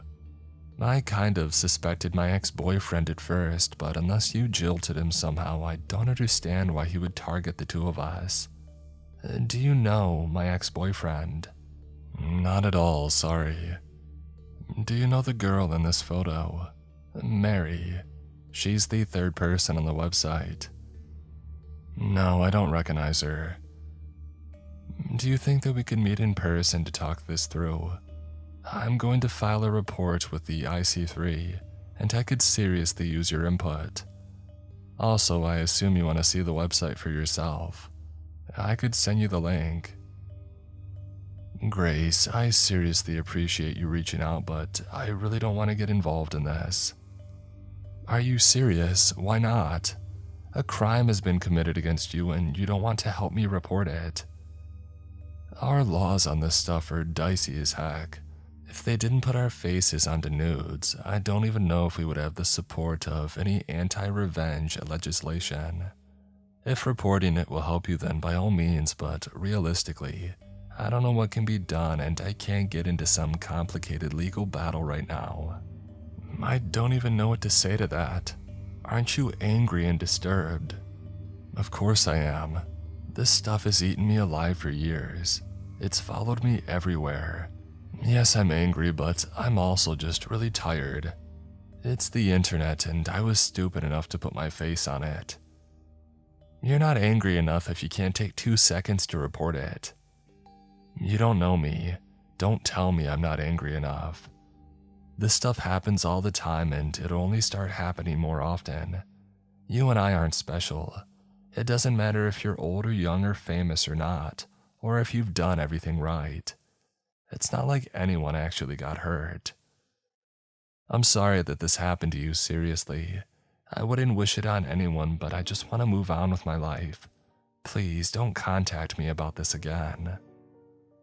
Adam went offline after that, and my hand shook with rage as I closed my laptop. The way he described the videos like an everyday occurrence, like a fact of modern society that we just had to come to terms with, made me feel like I was going insane. I couldn't accept that such a grotesque distortion of my face, my voice, my whole identity was just something that I should get over. If he wouldn't help me, then I would just have to continue looking for clues on my own. Neither of us recognized Mary, and I couldn't find a perfect match for her even in yearbooks from the early 2010s. The most obvious connection between Adam and myself was the fact that we had attended the same high school, but we also lived in the same neighborhood. If Mary was also local to my hometown, then she likely attended one of the 3 high schools in our area. After digging through my contacts for a while, I reached out to 4 childhood friends who had attended a different high school than myself. I sent a screenshot of Mary's selfie to each of them, pretending like I was trying to get in touch with an acquaintance who had grown up in our town. Only at 1:50 did I look at the clock and realize that I was going to be late for my 2 o'clock shift. I got ready as fast as I could, but still didn't make it to the coffee shop until 2:45. I parked in my usual street side spot and hurried towards the shop, but before I could open the back door, Lydia emerged from the building. I didn't even get the chance to greet her before she grabbed me by the sleeve of my shirt and started tugging me back towards my car. "Lydia, what?" "He came to see you." My heart sank. I didn't have to ask who he was. "I told him that you quit," she continued. "He came up to me and asked me if you were working today. Told me that he wanted to apologize for yesterday and start fresh. I said he spooked you so bad that you quit, but I don't think he believed me. He just left a few minutes ago." Lydia asked me what I wanted to do, but I didn't know myself. "Did you see what kind of car he was driving?" Lydia hadn't seen, but she had gotten a picture of the man, which she sent to me in case I wanted to file any kind of report. Even if it might seem like an overreaction to some, I knew the importance of starting a paper trail early, and so I thanked Lydia for keeping an eye out for me, and then I phoned the non-emergency line for my car. There was little the police could do at that point, but they told me that I had done the right thing, even if I wasn't certain yet that I was actually being stalked. Feeling slightly better, I picked up some takeout and then returned home. When I got back to my lonely little apartment, I noticed boot prints in the carpet in front of my door, so light that I only noticed them thanks to my paranoia-induced vigilance. I tracked them from the end of my hallway to my door, and then back to the building's exit. I suppose it could have been my landlord, though I doubted it. I completed a thorough sweep of my apartment before settling down for the evening. There was no indication that anybody had been inside since I left, except for a slightly misplaced lamp that I was 99% sure that I had moved a few days prior. After looking around and wedging a chair under my front door handle, I sat down at my desk and scrolled through my new text messages. 3 of my 4 friends had responded. The first 2 apologized, stating that they did not recognize the woman in the photo, but that they would be happy to investigate for me. The third message, however, was everything that I didn't want to hear. 1732. "Hi Grace, long time no hear. Is this a recent photo? Also, where did you see this woman? I'm asking because she looks a lot like a girl that I went to middle school with named Redacted. I hadn't thought of this girl for years until I got your text, so I googled her name and it seems like she went missing in 2023. My blood ran cold. I looked up at the name that I had been sent and found only 3 local results. A middle school track and field team roster, a library art competition from over 10 years ago, and a missing persons report. Redacted, County Sheriff's Office. Date filed, October 17th, 2023. Reporting officer, redacted. Missing person, name, redacted. Date of birth, 4/9/2003. Age, 20. Sex, female. Race, Caucasian. Eyes, green. Height, 5'6". Weight, 125 pounds. Hair, blonde, shoulder length. Last seen wearing a blue flannel shirt, black jeans, white Converse sneakers. Last known location, Redacted was last seen leaving the Redacted Cafe in downtown Redacted, California at approximately 5:20 p.m. on October 16th of 2023. She was walking south on Main Street in the direction of her home but did not arrive. She was carrying a dark green backpack. Circumstances: family reported Redacted missing at 8:45 p.m. after she failed to return home and was not reachable by phone. According to friends, Redacted had no plans to leave town and did not express any intent to run away. Her phone last pinged near Redacted Road around 6:10 p.m. Investigative status: BOLO issued to neighboring jurisdictions. Local search and canvass initiated. No confirmed sightings after 6 p.m. Phone and social media activity inactive since disappearance. There was a photo of Mary at the bottom of the report. She looked younger than she did in her Dove selfie, and I spent a long time looking at her green eyes, thinking about how full of life they seemed. Her disappearance could have been completely random. She could have run away completely on her own volition for all I knew. And yet she could have just as easily stumbled into the hands of one of her fans, and I shuddered to think where she was or what she was doing now if that were the case. I filed 2 reports that night, one to the FBI's Internet Crime Complaint Center regarding doves, and one to my county sheriff's department regarding Mary. Before going to sleep for the night, I also opened up Discord, navigating to my conversation with Adam. Hoping that what I had found might bring him to his senses, I sent him a link to Mary's report. "Someone did get hurt," I said.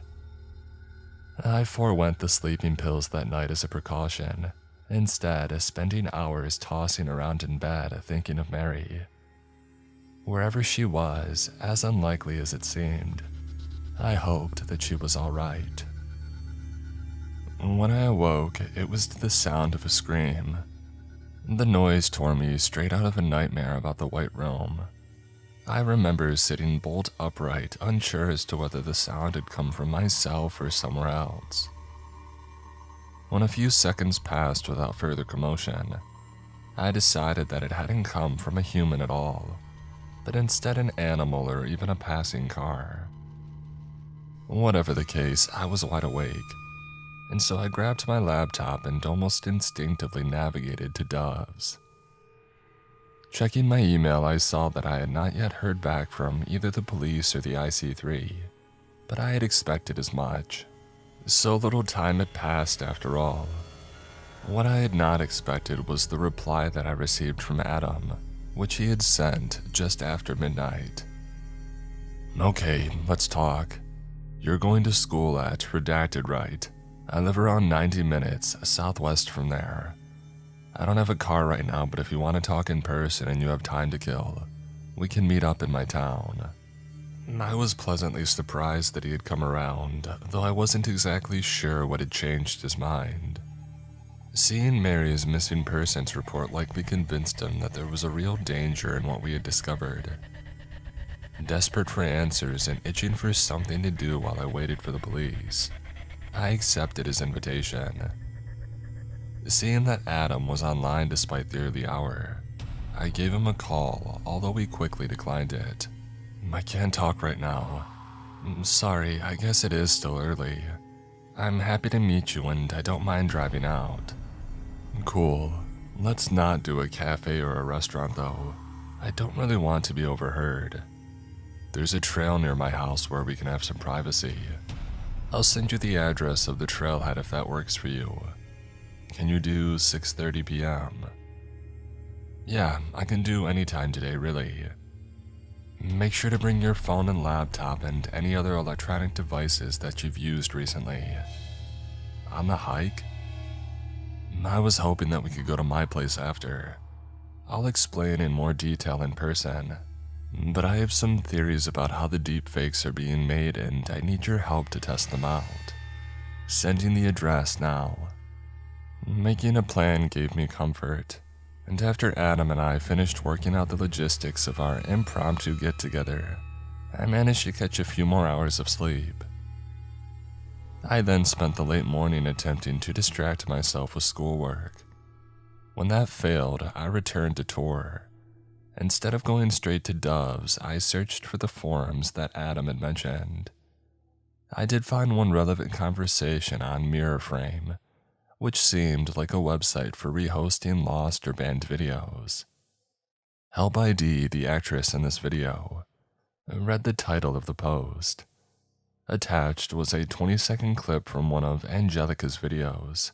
Puncture 12, I realized.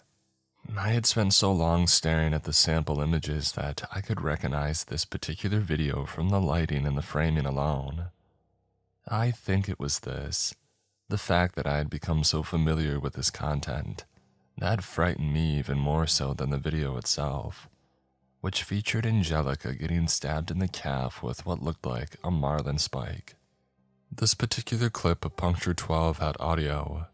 Unlike Angelica's sample video, which had all been grunts and sobs, this video actually had dialogue. She didn't say much, but the few words that Angelica said, she said in my voice. Somehow hearing myself beg someone to stop hurting me made me far more nauseous than the deepfake visuals ever had. The only vaguely positive thing about the thread was the single comment. Good luck. The Doves team is extremely private. Zero info about the models. I'd be surprised if that girl actually exists. I used my phone to take a picture of Puncture 12 and then set my laptop down.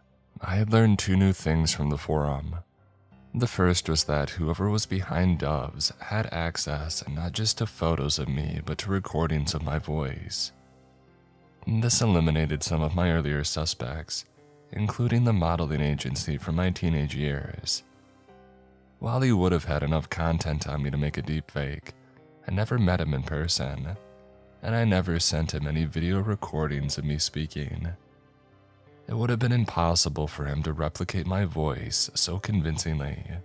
My second epiphany had to do with the sole comment on the thread.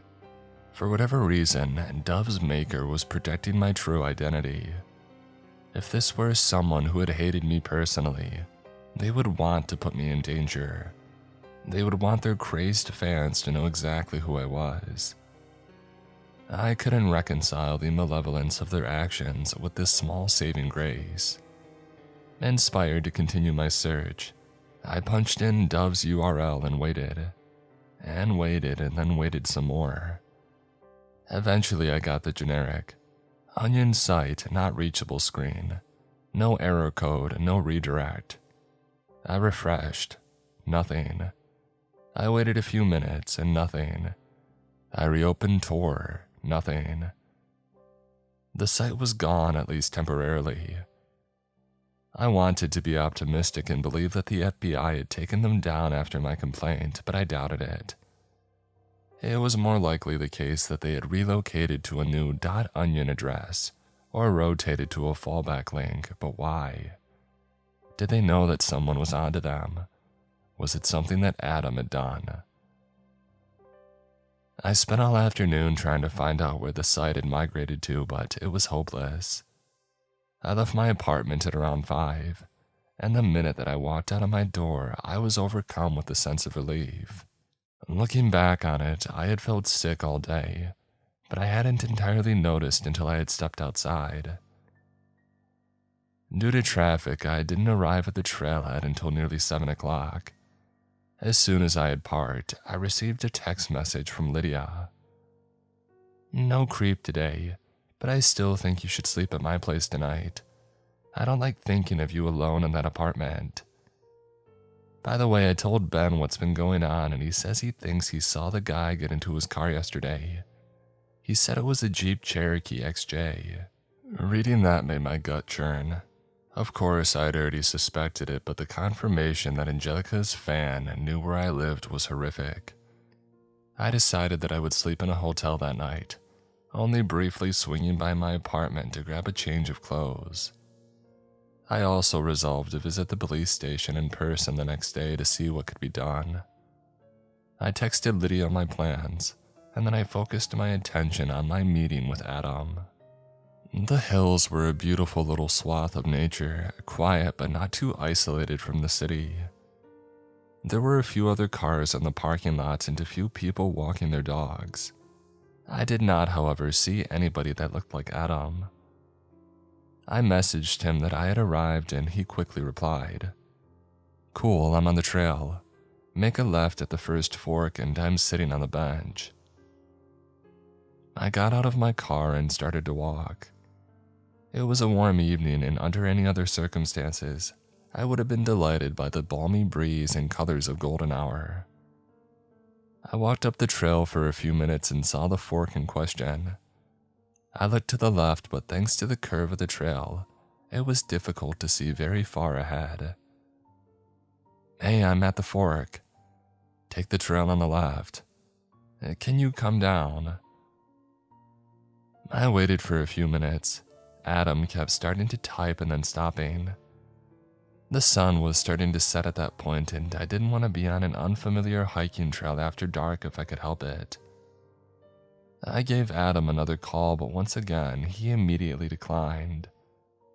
"Walk down the trail on the left." "Why can't you just walk down and meet me here? You're freaking me out." "I'm like 30 feet away from the start of the trail, it's fine." "I don't see you." "But I see you." I looked up from my phone, startled. There was no one else around, not even up on the ridges that overlooked the trailhead. No way I was going any further up that trail. I waited around dumbly for a while longer and then decided to call it a day. As I turned around and started walking back to my car, I heard a man's voice say my name.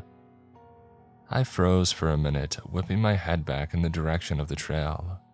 I opened my mouth to respond, but when I still didn't see anyone, I closed it and ran back to my car, thoroughly spooked.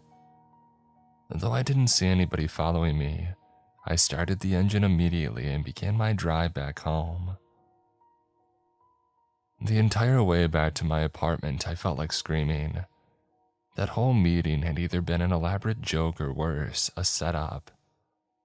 I considered the possibility that it was Adam behind the deepfakes. He was a software engineer and certainly had the technical know-how to create them. He had been strange and standoffish throughout every one of my interactions with him, and seemed to have something to hide. He grew up in my town and easily could have lied about knowing Mary. Despite all of these factors, though, he was missing a motive, and furthermore, he himself was a victim. When I got back to my apartment building, before getting out of my car, I scrolled through my message history with Adam. Not only had his perspective on doves changed since the day prior, but so too had his texting style. It was subtle and it could have been explained away by him typing on a computer versus a phone, but the text that he had sent me that day felt more formal. Better grammar, fewer sporadic line breaks. Maybe something had happened to him the day before. Maybe the Adam that I was texting on that day was not the same person that I had been texting previously. Again, it could have been a coincidence, but I still planned to bring it up with the police the next day. I went inside of my apartment after that, dejected and exhausted. Every new lead that I had uncovered only brought me more questions, and now I couldn't even unwind in the comfort of my own home. That heavy, nauseous feeling that I had had all morning returned in full force. Once I had stepped into my apartment and turned on the lights, I planned to use the bathroom, grab a few things, and make my way to the cheap Motel 6 uptown. I threw my bag down, grabbed my phone, and headed to my minuscule bathroom. It was pretty stuffy in there, and so I decided to let some air in. Putting both hands on the window frame, I noticed that the latch was undone. Had I forgotten to lock the window the night before? I could have sworn that I had locked it. The thought of sleeping with an unlocked window while someone was actively stalking me terrified me, but it was nothing compared to what had happened next. I opened the window, and the bathroom was filled with a screech that sounded exactly like a scream. I knew exactly that it was the sound that I had heard in the morning, the one that had woken me up. Someone had opened my window in the night. What if he had let himself inside? What if he never left? Suddenly, I got the sense that I was not alone in my apartment. Quickly, I locked the bathroom door, and then I tried to listen for movement over the deafening pounding of my heart. I thought that I heard the faintest sound of fabric rustling, and my every nerve screamed in response. "Get out," they said, and I listened. I threw the window open all the way and jumped out. Before sprinting down the street, I stole one last look in the bathroom, just in time to see the handle turn as somebody tried the locked door. After that, I ran like crazy to the first open public building that I could find, a 24/7 convenience store a quarter of a mile from my place. I phoned the police from inside, and when they arrived, I told them about everything. Doves, the customer, Mary, my strange encounter on the trail, my suspicion that something may have happened to Adam.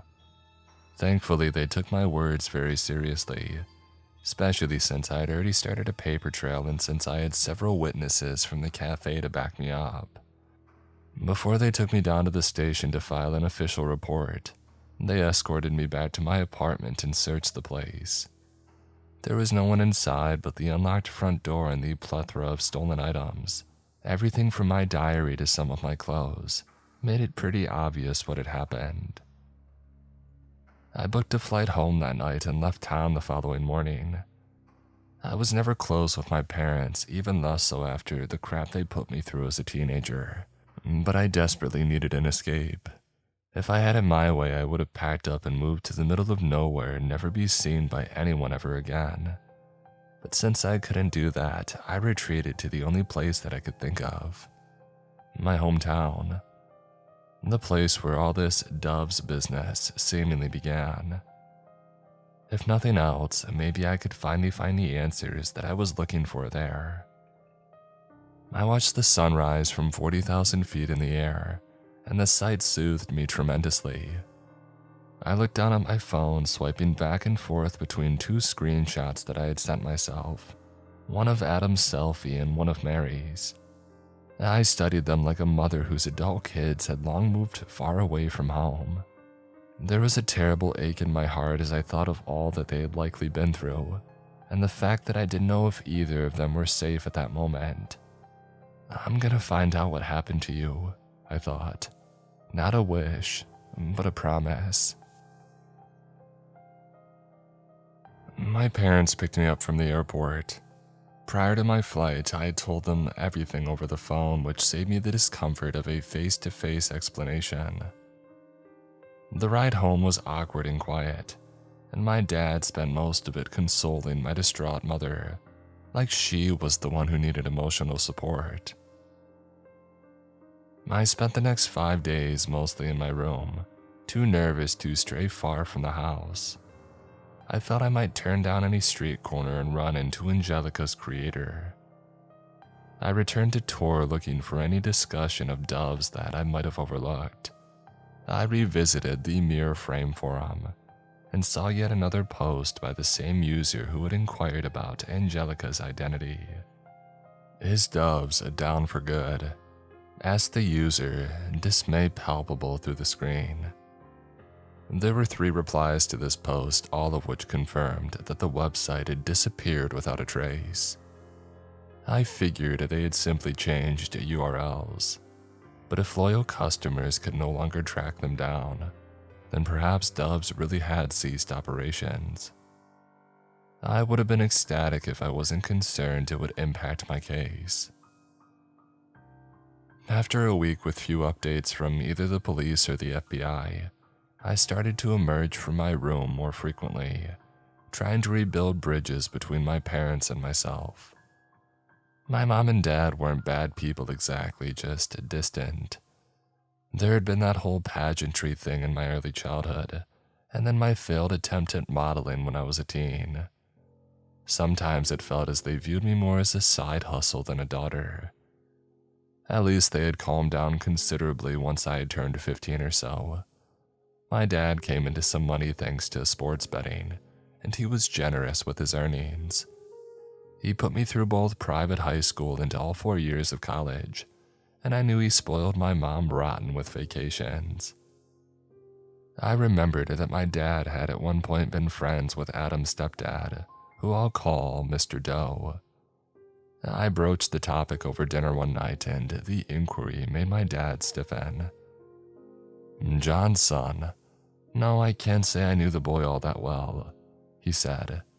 "He seemed nice enough, a little awkward maybe, one of those computer geeks." "Oh, pot meat kettle," my mom said with a laugh, oblivious to the shifting tone of the conversation.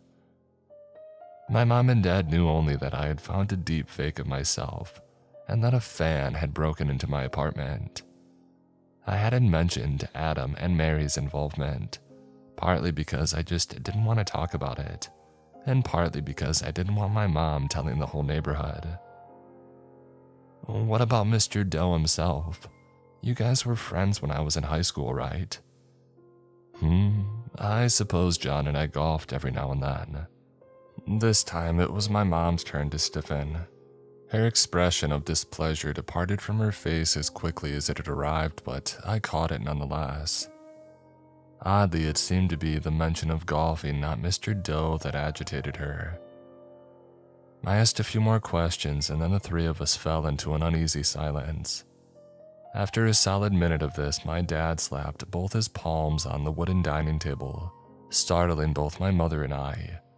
He looked up with a smile. "You know what? It's been too long since the three of us did anything together. I say we need a vacation. Grace more than anyone. Don't you miss his Tapa love?" he asked my mother, who all but squealed in affirmation. "Dad, I can't go to Mexico, not with everything going on right now." My dad's smile tightened a little. "Kiddo, everything going on right now is why you need to get out of here. I want you to stay as far away from that man as possible, and the police up north are already working with you remotely. They can call you with any updates. Besides, you're a victim, not a suspect. They're not going to restrict your travel." I wasn't sure what to make of my dad's plan, but the thought of getting out of the neighborhood was a pleasant one. I reached out to the detective on my case about leaving the country short term, and while he wasn't exactly pleased, he said that I was free to move around as I wished. I started packing, and when I couldn't find the swimsuit that I wanted to bring, my mom suggested checking the storage bins in the attic, the entrance to which was in my parents' room. With some reluctance, I pulled down the folding ladder and descended into the dingy, claustrophobic place, more like a crawl space than a room. I didn't find my suit, but I did find many mementos from my childhood. Toys, books, photo albums, schoolwork, and an absurd amount of home videos copied to DVD and VHS. My parents had always preferred to look at my life through a camera lens. I spent so long rifling through my old essays from high school that I forgot what I was looking for altogether. I returned to the attic several times after that, each new visit unlocking some previously forgotten memory. For a few days after my dad's impromptu vacation suggestion, I was in limbo. There were no updates to my case, and my endless queries about doves yielded little to no information. My only success was learning a few more facts about Mary through the abandoned Facebook profile of her mother, whom I'll call Mrs. Rowe. The profile, despite belonging to the mother, almost exclusively featured Mary.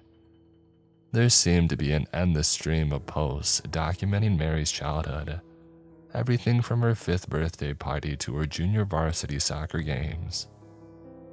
I never found mention of a Mr. Rowe, either on social media or in the news, so I had a feeling that Mary's father was out of the picture. As for Mrs. Rowe, I could barely find a thing about the woman. She seemed to have disappeared off the face of the earth after the search for Mary had died down. It seemed unjust in a way. How was it fair that her daughter was plastered all over the internet forever, where she had escaped its panoptic gaze unscathed. On April 2nd, 2025, I received a text from the detective up north.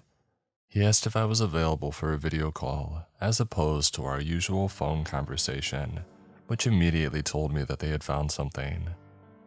I expected to hear that they had discovered who had made the deepfakes, or at the very least, that they had found my stalker. Instead, they told me that Adam was dead. His corpse had been found in a ravine in the hills near his home, not far from where he had asked me to meet only a week prior. He was found by a hiker, and though his body was racked with broken bones from the fall, his cause of death was exsanguination from a series of stab wounds in his back. The news shocked me to my core. After our last interaction, I had been certain that either Adam was the perpetrator or in some way working with Dove's creator. I thought back to our texts, to his change in tone and his sudden desire to meet me in person. Maybe he had confronted the person behind the deepfakes, who had murdered him and then tried to do the same to me. I told the detective my theory. I don't remember much of the next few days. I spent most of it in bed trying to sleep off an ever-worsening numbness. Adam was dead and Mary was missing and probably dead. If I dared to leave the cage of my parents' house and try to live a normal life, I would very likely follow my fellow birds to the grave. And for what? What had I or any of us done to deserve any of it? For most intents and purposes, this story ends on April 6th, 2025. I woke up in the evening after a day of fitful nightmares. My mom was out with some of her girlfriends and had sent me a text stating that she wouldn't be back until the early morning. My dad was in his office, likely making travel arrangements. After the news about Adam, the police had asked me to postpone any trips out of the US. Yet for some reason, my dad still seemed dead set on getting us out of the country. My bedroom started to feel suffocating. I went to the attic, maybe hoping to find comfort in memories of a simpler time. I spent a while reading my thoroughly uninteresting diaries from middle school, and then I happened upon a small, leather-bound journal. My mother's name was written on the inside cover. It must have been with my things by mistake. I sat cross-legged on the dusty floor and I looked inside. The journal's entries began back in 2011 but only ended in 2020. It was unfinished and sparsely populated, and most of it seemed to be about my dad. Complaints about his late nights at his engineering firm, sadness over unnoticed attempts for emotional connection. I regarded some of what she wrote as unfair, but I was also sympathetic. The reflections were those of a very lonely person. I was about to close the journal and move on when I came across an entry from 2017. He's out again today, despite my begging him to spend a little time with me and Grace for once. Why do I even bother? It was bad enough when it was just his buddy John Doe, but now those two are always with that Jane Roe woman from across town. They golf together every single weekend, always huddled up on the green scheming like mobsters at a wake. Does he think that I'm blind to his little menage a trois? What a joke. I felt like my heart stopped beating. Suddenly, gruesomely, everything clicked into place. Who would have been capable of creating Angelica? Someone with plenty of access to photos and videos of me, as well as recordings of my voice. Someone who would want to protect my identity so that fans couldn't trace the videos back to my family. The same would have been true of the person, no, of the people behind Mary and Adam's videos. At that moment, the bedroom door opened. "You up there, Gracie?" my dad said, and I remember my whole body freezing in place. I closed the journal and backed away from the hatch. There was nowhere to run or hide. The ladder squeaked as my dad climbed up the rungs one by one. He peeked his head over the lip of the attic entrance and stared at me. Everything all right?" I stared back wordlessly. I couldn't help it. I've always been a terrible liar. After a few seconds, I mumbled some excuse, but fear made my words quiet and unconvincing. He started climbing further into the attic, resting his forearms on the floor. Not knowing what to expect, I got to my feet, crouched like a cornered animal to accommodate the low ceiling. I told him not to come any closer, and his face darkened. He kept asking me, "What's wrong, Gracie? Why do you look so scared?" But with every word, his voice tone became less concerned and more angry. At last, my good sense scrambled by fear. I asked him, "Why did you do that to me?" He froze. The way his face was completely lit from underneath gave it a flattened, uncanny effect. For a second, he looked a lot like Angelica in her white robe. "Oh," he said, and then came a stretch of silence so loud it made my eardrums ring. For some reason, after he said that, he started smiling. Really, it was more baring his teeth. There was no humor in his eyes. I couldn't read his expression whatsoever. I had no clue if he was angry, guilty, sad, or something else. Then he descended the rickety ladder. I crept my way over to the hatch. The ladder could not be pulled up from inside, so I knew that my best option was to make a run for it. Cautiously, I peered down through the square hole in the attic floor, just in time to see my dad procure a handgun from his nightstand. We locked eyes for a moment, and then with that same smile on his face, he lifted the gun to his temple and pulled the trigger. I watched, transfixed, from the attic as blood rushed from the hole in his head. I stared at his body, crumpled and lifeless on the same soft rug I used to play on as a baby. I stared and stared until my mom came home and her screams broke me out of my trance at last. When the police arrived, I explained everything, including my hunch about the involvement of Adam and Mary's parents. Adam's stepfather was arrested the following day, and it wasn't long before the police extracted a confession from him. He said that he, along with Mrs. Rowe and my father, had begun producing and selling the deepfakes when the three of us were in high school. Doves had gained an extremely devoted fan base, and the revenue generated by the videos was immense. I couldn't believe my eyes when I finally saw how much money my father had tucked away.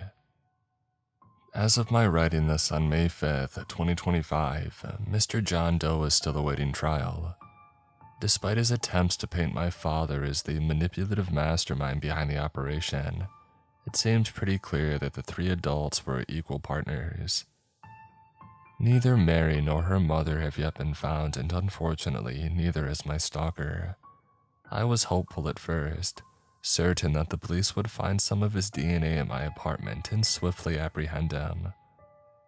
With every passing day, that scenario seems less likely, and I'm trying my best to stay optimistic. I remain hopeful that one day I'll be able to see a dark blue Jeep on the road without my heart skipping a beat. You know, on one hand, I can't believe what happened to me, and on the other, it seems like the most natural thing in the world. Every time I open Instagram, I'm greeted by some idiot parent posting endless photos of their underage children. Every time I look at Twitter, I see some AI-generated slop of real people doing and saying outrageous things. Of course, I'll always hate him for what he did, but in a strange way, I can understand the siren call of an eager, well-paying audience. I'm sure in his head he staved off the guilt by spending the money on me and my mom. I wonder how long he would have kept going had I not confronted him. Well, I have to get going again. I can hear my mom crying in the other room of the hotel suite that's become our temporary residence. I thought I would be bitter, but instead it brings me comfort to console her. It helps me keep my mind off of the image of his dying body, and how the trapdoor of the dark attic framed it just like a viewfinder.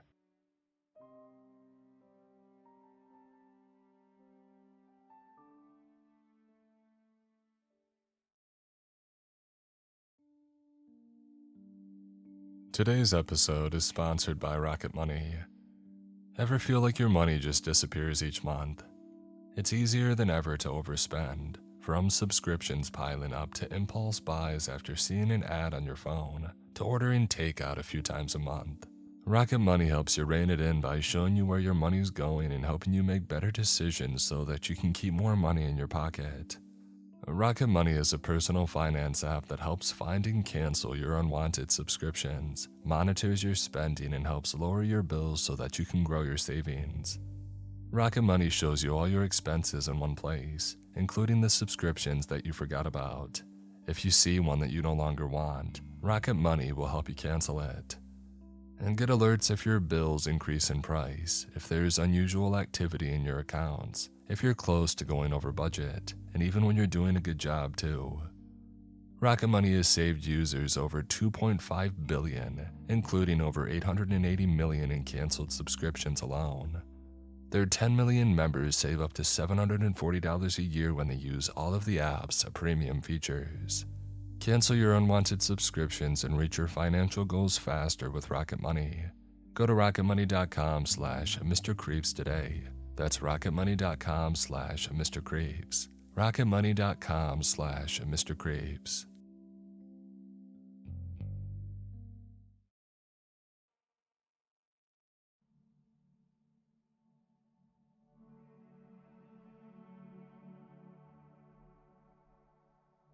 Have you ever dreamt that you were in an arcade of some sort? It's an odd question, I know, but think back. Search through the memories of your dreams. Some find this easier than others. Maybe it wasn't an arcade, but a strange, vast, repeating place of some kind. Rows of hedges in an unending garden, empty bathroom stalls beyond count, perhaps a deserted mansion.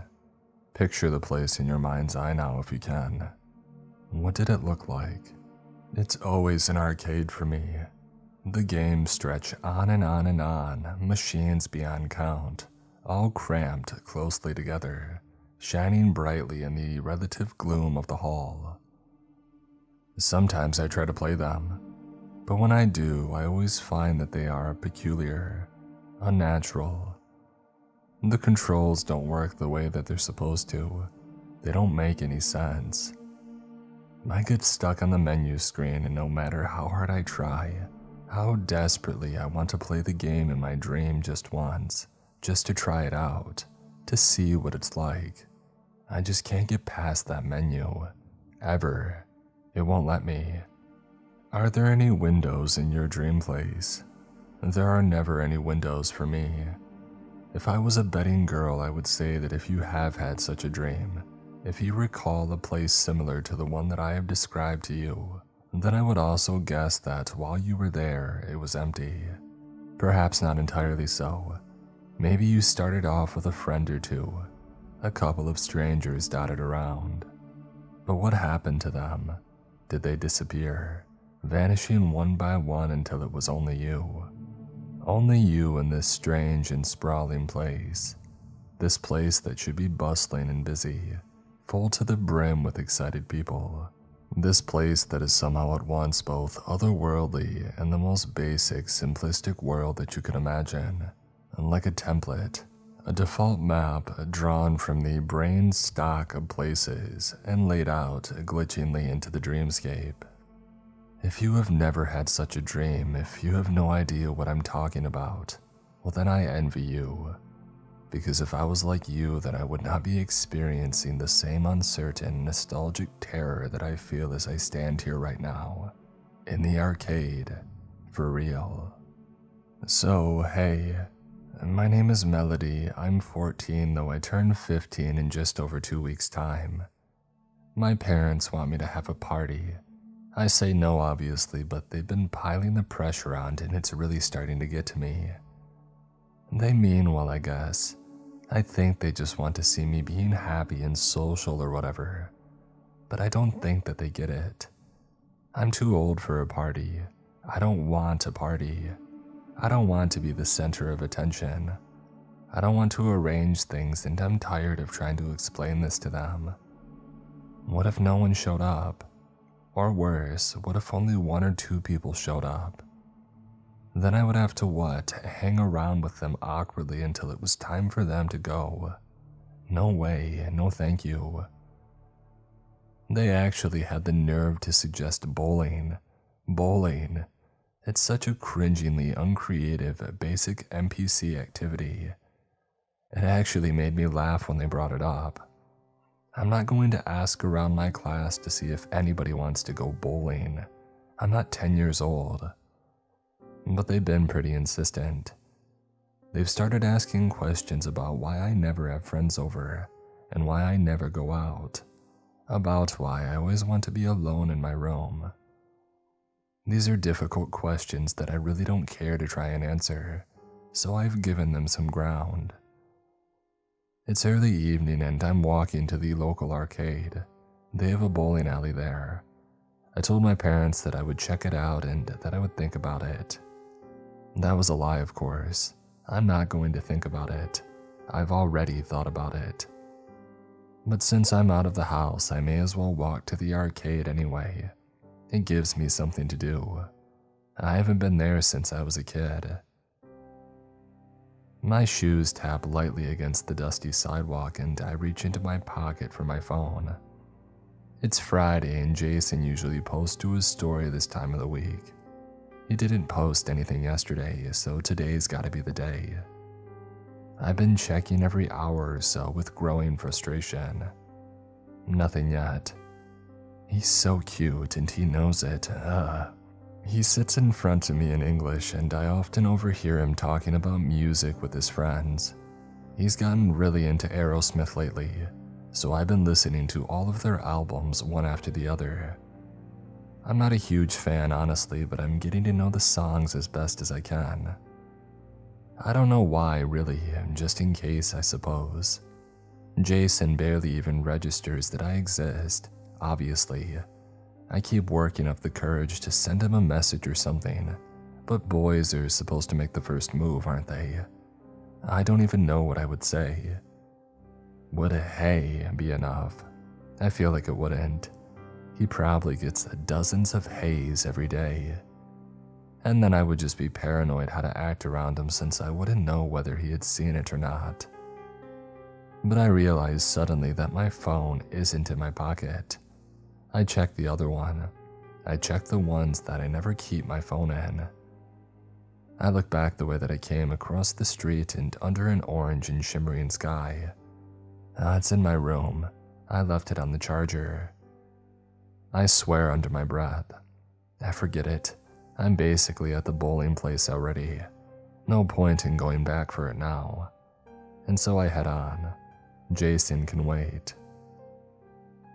The place looks pretty empty tonight.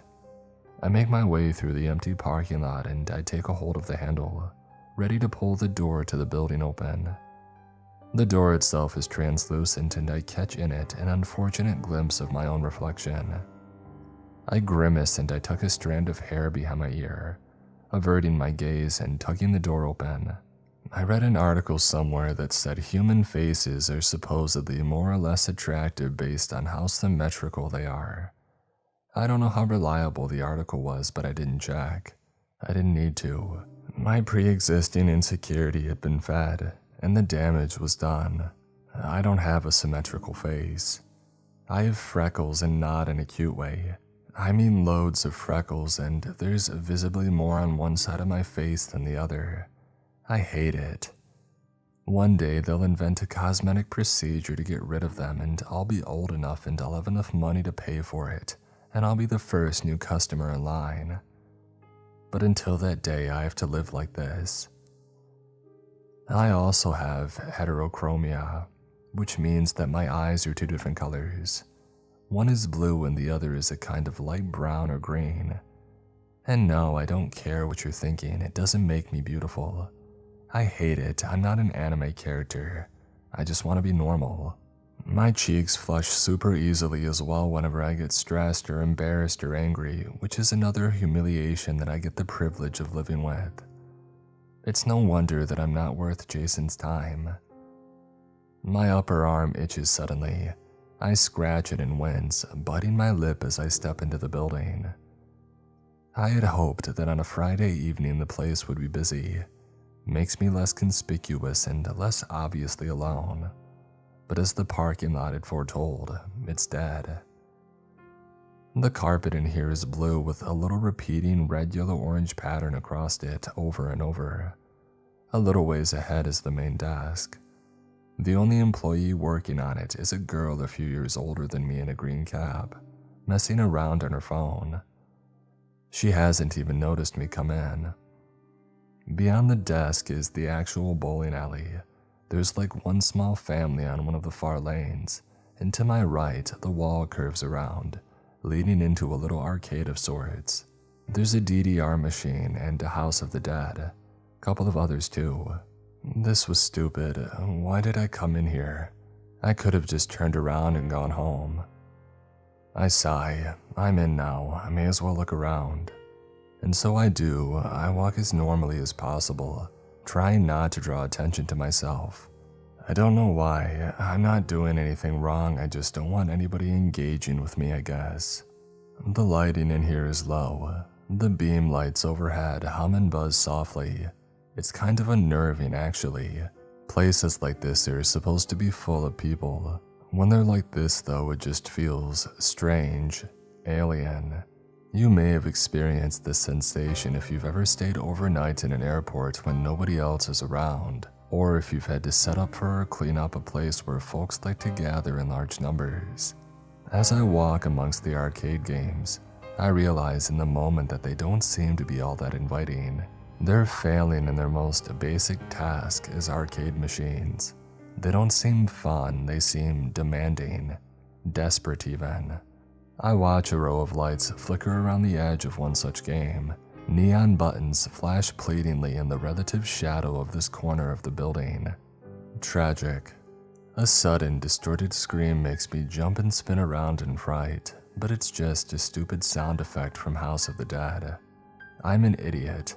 I blush and glance around to make sure that nobody saw, but there's nobody even nearby. I can't even see the girl behind the desk from here. My heart rate begins to steady and I shake my head. This is so dumb. What am I doing? I'm gonna head to the bathroom and then go home. I need to come up with a good excuse for my parents. I'm trying to avoid looking up at my reflection as I wash my hands, but I can't help it. A quick glance up. That's all that it takes. I scowl and irritably brush that loose strand of hair back behind my ear and I push out of the ladies' door. And that's when I see it. A door, a new door. One that doesn't really make sense. The bathrooms are tucked away in a side corridor off from the modest arcade. But I swear that I hadn't seen this particular door on the way in. I would have remembered it, surely, based on how strange it was. But then again, maybe not. At first glance, it doesn't seem all that unusual at all. It's the same size, shape, and style as all the other doors in this little corridor. But this one seems to be both open and closed at the same time. I take a curious step closer. There is only one doorway and the door is quite clearly closed. But then attached to the very same hinges, there's another door, one which is held wide open. What? I take another step closer right up to it, and I can't say why exactly, but my heart starts beating fast, really fast, like it did before. My lips go dry, but I can't turn away. There's something going on here, I know it, something secret. I shoot a quick glance behind. This is so unlike me. What if I'm not supposed to go back there? I might get in trouble. But these thoughts don't stop me from putting a hand on the door, the closed part, and they don't stop me from pushing through. And now you're up to speed. I told you at the beginning where I find myself now. A massive, sprawling arcade. Row after long row of unfamiliar games all stacked tightly together. Glittering, shimmering lights in an otherwise gloomy hall, though to call it a hallway would be an insult. The roof is low, but the walls are far. They curve off at strange angles in the distance, and it is obvious that there is far more to the place that I cannot see from my current position. The walls are the same shade of deep blue. There is a very simple repeating geometric pattern of red and yellow that follows along around the wall's base. There are no windows, and there are no people, and I hate it. I can feel myself start to hyperventilate. My arm stings. I squeeze it and I turn to head back through the door. I push through it, but there is no way out. It doesn't lead anywhere. It just leads to a single cubicle restroom. A toilet to sink, that's it. There's no corridor. Shocked, horrified, I look all around the room. But it's tiny, it's obvious. There's no way back. I turn and stare at the expanse before me as my blood pounds in my ears. The machines whir, and the lights flicker in the distance. The gentle yet ominous buzz of the endless arcade is all that breaks the silence. That and my labored breathing. I close my eyes and I take some deep breaths. I count to 5, and then I turn and push through the door again. But beyond is still only the little bathroom. I take a step back and I look both ways along the wall. The deep blue wall with its repeating pattern of red and yellow lines. There are no other doors. And I swivel and clench my fists, forcing my fear into something else. Anger. Yeah, anger will do. What is this? I shout. Something that I instantly regret. I lower my voice, my heart pounding. What is going on? Is this a joke? Is it like a prank? Because if it is, it's not funny. I summon the courage to raise my voice one more time. It's not funny. But I receive no retort, no answer, nothing. Alright, fine, I'm pretty sure that I'm not dreaming. So there's some real weird stuff going on here. Let's see what it has to offer. Screw it. I say that last part out loud. Yeah, screw it. Still very much on edge, but with my breathing coming under control, I flick my hair from my face and clench my fists, marching across the carpeted floor and down a couple of small steps and up to the edge of the colossal arcade complex. Some of the machines are shorter than me, some are taller, but they are all stacked tightly and claustrophobically together in long, long rows, glittering in the gloom, whirring, beeping and jingling. Walking down one of the rows, I can't help but shiver. It's not cold in here, but the déjà vu is way too much. I feel like I've been here before. Not in this exact place perhaps, but close. I'm trapped in a place like this one in one of my reoccurring dreams. Sometimes I find a mirror in my teeth that start to come loose. Sometimes I end up in an exam hall and I realize that I failed to study for my finals and it's time to take them. Everyone else is nearly finished, but I still haven't even started. I don't know what to write. I shake my head and tighten my jaw, forcing the bitter memories away. The dreams with Jason were the ones that I always hoped for, though they were far more painful in the mornings when I woke up. One of the machines laughs at me. I stop and turn to my right. It giggles and another strange, distorted, pre-recorded laugh warbles into the mix of the surrounding sounds. I don't recognize it. It looks like something that you would find in Japan, Tokyo or something. It's got a huge wheel attached to the top, only half visible. The rest hidden behind a pale blue flickering screen.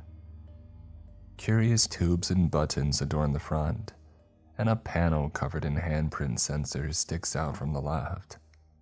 I've never seen anything like it. I have no idea how you're even supposed to play. I step closer. There's some text on the flickering screen. It's small though. Squinting, it looks like English. But every time the screen glitches, the screen quality changes. Some of the letters stop looking like English. They stop looking like anything. It's constantly shifting, changing. I can't read it. I don't see anywhere to put money in, and so I press one of the buttons. The screen changes to yellow when the handprints alight.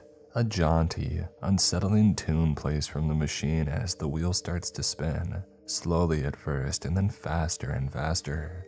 Most of the buttons are smooth circles, but one of them is a kind of rectangle shape, silver and sharper edged. This one lights up red for a second and I slap it instinctively.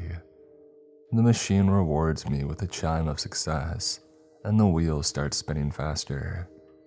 I wonder if I'm supposed to do anything with the handprints. I press my own hand up to one of them and the machine makes a noise, but nothing seems to happen. The silver button lights up red again and I smack it. Again I smack it. Again and again.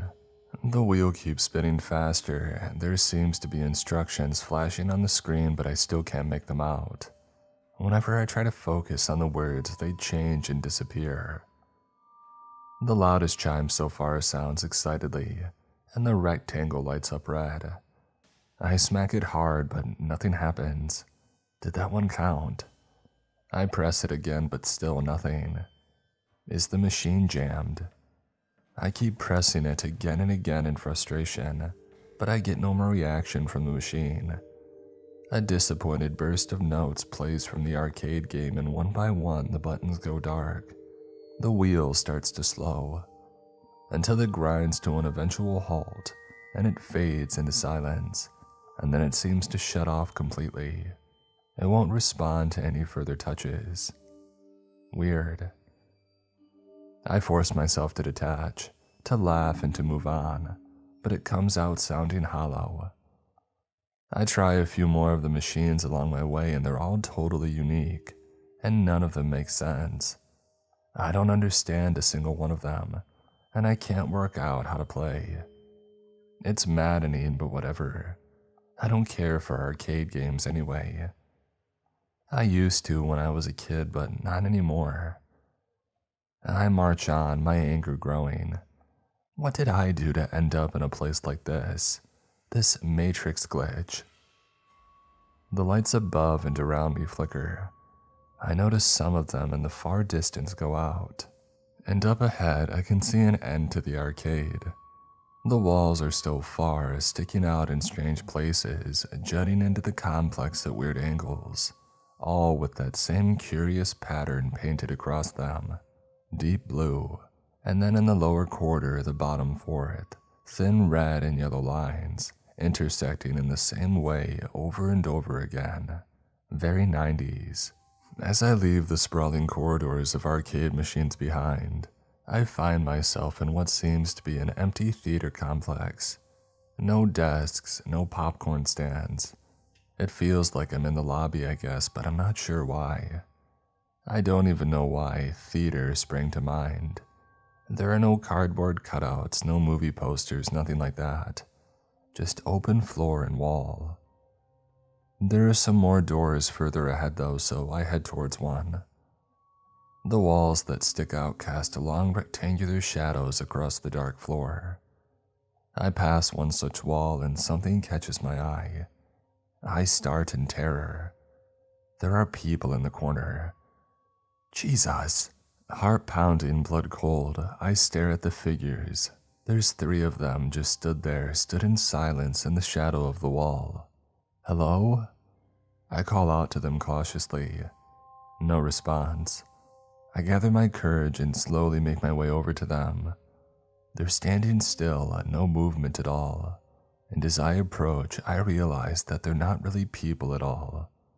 I mean, I recognize them, but they aren't real. They're made of wax. Statues, life-size statues of 3 of my classmates. One of them is Jason. The others are 2 of Jason's friends from his clique, the inner circle. 2 girls, Jess and Kate. What's going on? It's unnerving how lifelike they are, but they stand still, unblinking and not breathing. They're such attractive people even in wax form. I feel a flare of jealousy rise up as I look them over. I move in real close to one of the girls, to Jess. She's been all over Jason's Instagram story lately. They spend a lot of time together. He's probably going to ask her out soon. Another burst of jealousy floods me, accompanied by rage this time.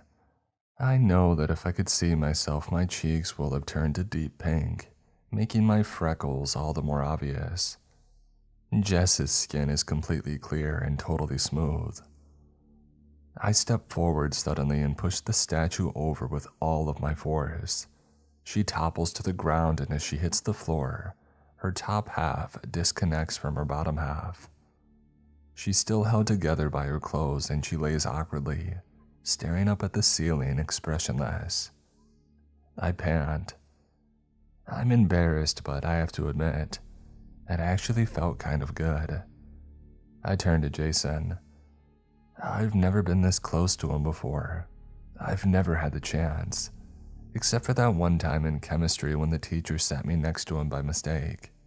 That was an amazing day, but I didn't get to look at him the way that I can now, drinking him in. Why don't you pay attention to me, Jason? I know that I'm not pretty enough for you, but please, why don't you just give me a chance? I put a hand on his face and it feels cold, like wax. Oh, probably because it is wax. I pull back. God, I'm such a creep. What am I doing? Yeah, it's a good thing that nobody's here to see me.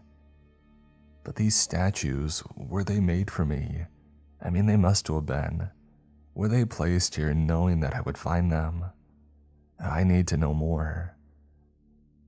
I look down for a second time, down at the broken statue of Jess splayed awkwardly against the carpet. I start to feel a little bad for it. I make a movement to bend down and to try and pick her up, but as I do so, I notice something in the corner, tucked in shadow beneath the two walls. A corner of the carpet has come away from the floor. I'm not sure why exactly, but a sudden gnawing urge to go and pull it up a bit further overcomes me, and so I walk over into the corner, and I place a hand on the upturned piece of carpet, tugging and pulling it across the floor and away from the wall.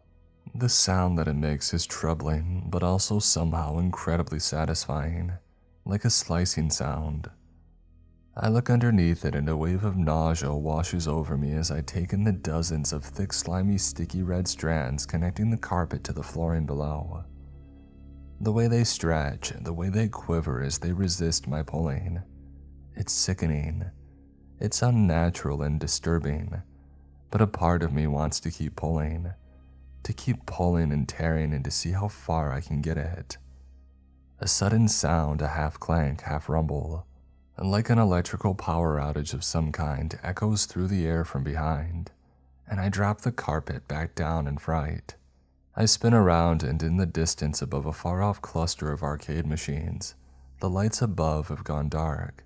The surrounding lights start to flicker more rapidly, and then they too go dark with the same noise. A sudden pain in my upper arm makes me wince, and I clutch a hold of it instinctively. I press and trace my fingers over the bumpy lines, and I can feel it through my shirt, and I can hear a groaning. Not a metallic groaning like the noise from the lights that are shutting off, but more human. A human groan. And I hear a banging down one of the corridors. I can't tell which one, there are too many, but it sounds angry, and it's getting closer with every second. It's heading this way. I panic. I shoot one last look at the wax statues, and I sprint on further into the complex. I run through the complex, not looking back, my sneakers loud against the carpet as I watch the doors around me rush past. They all look exactly the same. I mean, what am I supposed to do? I head towards one at random, yanking it open and stepping through, pulling it tight shut behind me and catching my breath. It's dark in here. Not pitch black, but it takes about a minute for my eyes to adjust with the help of the narrow strips of light coming through the edges of the closed doorway. I can see a corridor of sorts, and so I follow it, and the wall to my right gives way, revealing row after row of empty seats, theater seats. I seem to be in one of the screen rooms. The screen itself is at the far end of the room against the back wall. It flickers. Strange, unreadable white text shimmers and disappears in the center. It's difficult to focus on. I pause and glance back to the doorway. I wait for a few more minutes until I'm confident that the source of the noise isn't following me, but I hear nothing. Just the soft rumble of the screen and the speakers, unseen. Cautiously, I settle into a seat in the aisle. The screen flickers, and as if on cue, a movie starts to play. I use movie in the loosest sense of the word. Disjointed stills and strange panning shots of places that I sort of, but don't really recognize play out. All empty. There's one of my school. I recognize the lockers and the wallpaper and the classroom doors, but the halls are all wrong.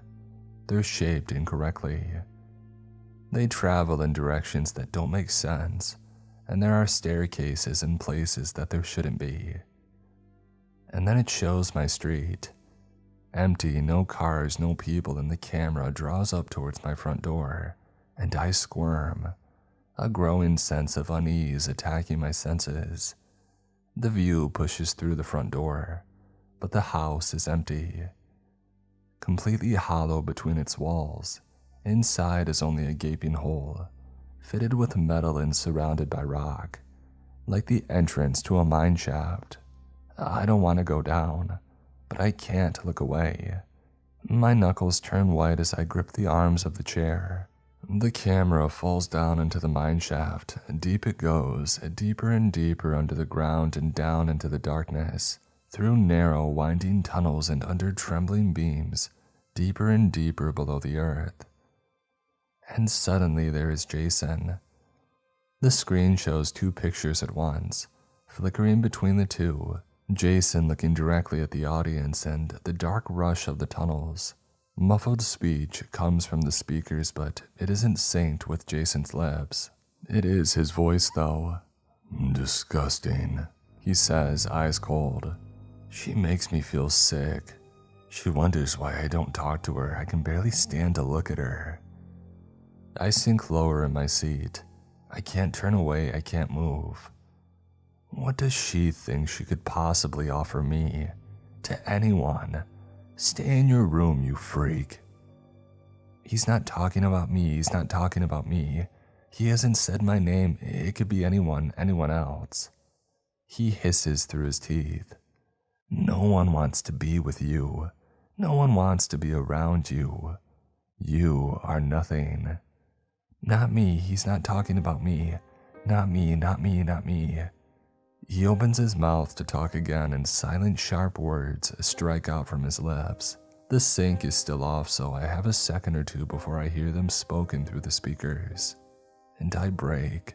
I can't allow myself to hear him say my name. I can't bear it, I just can't hear it.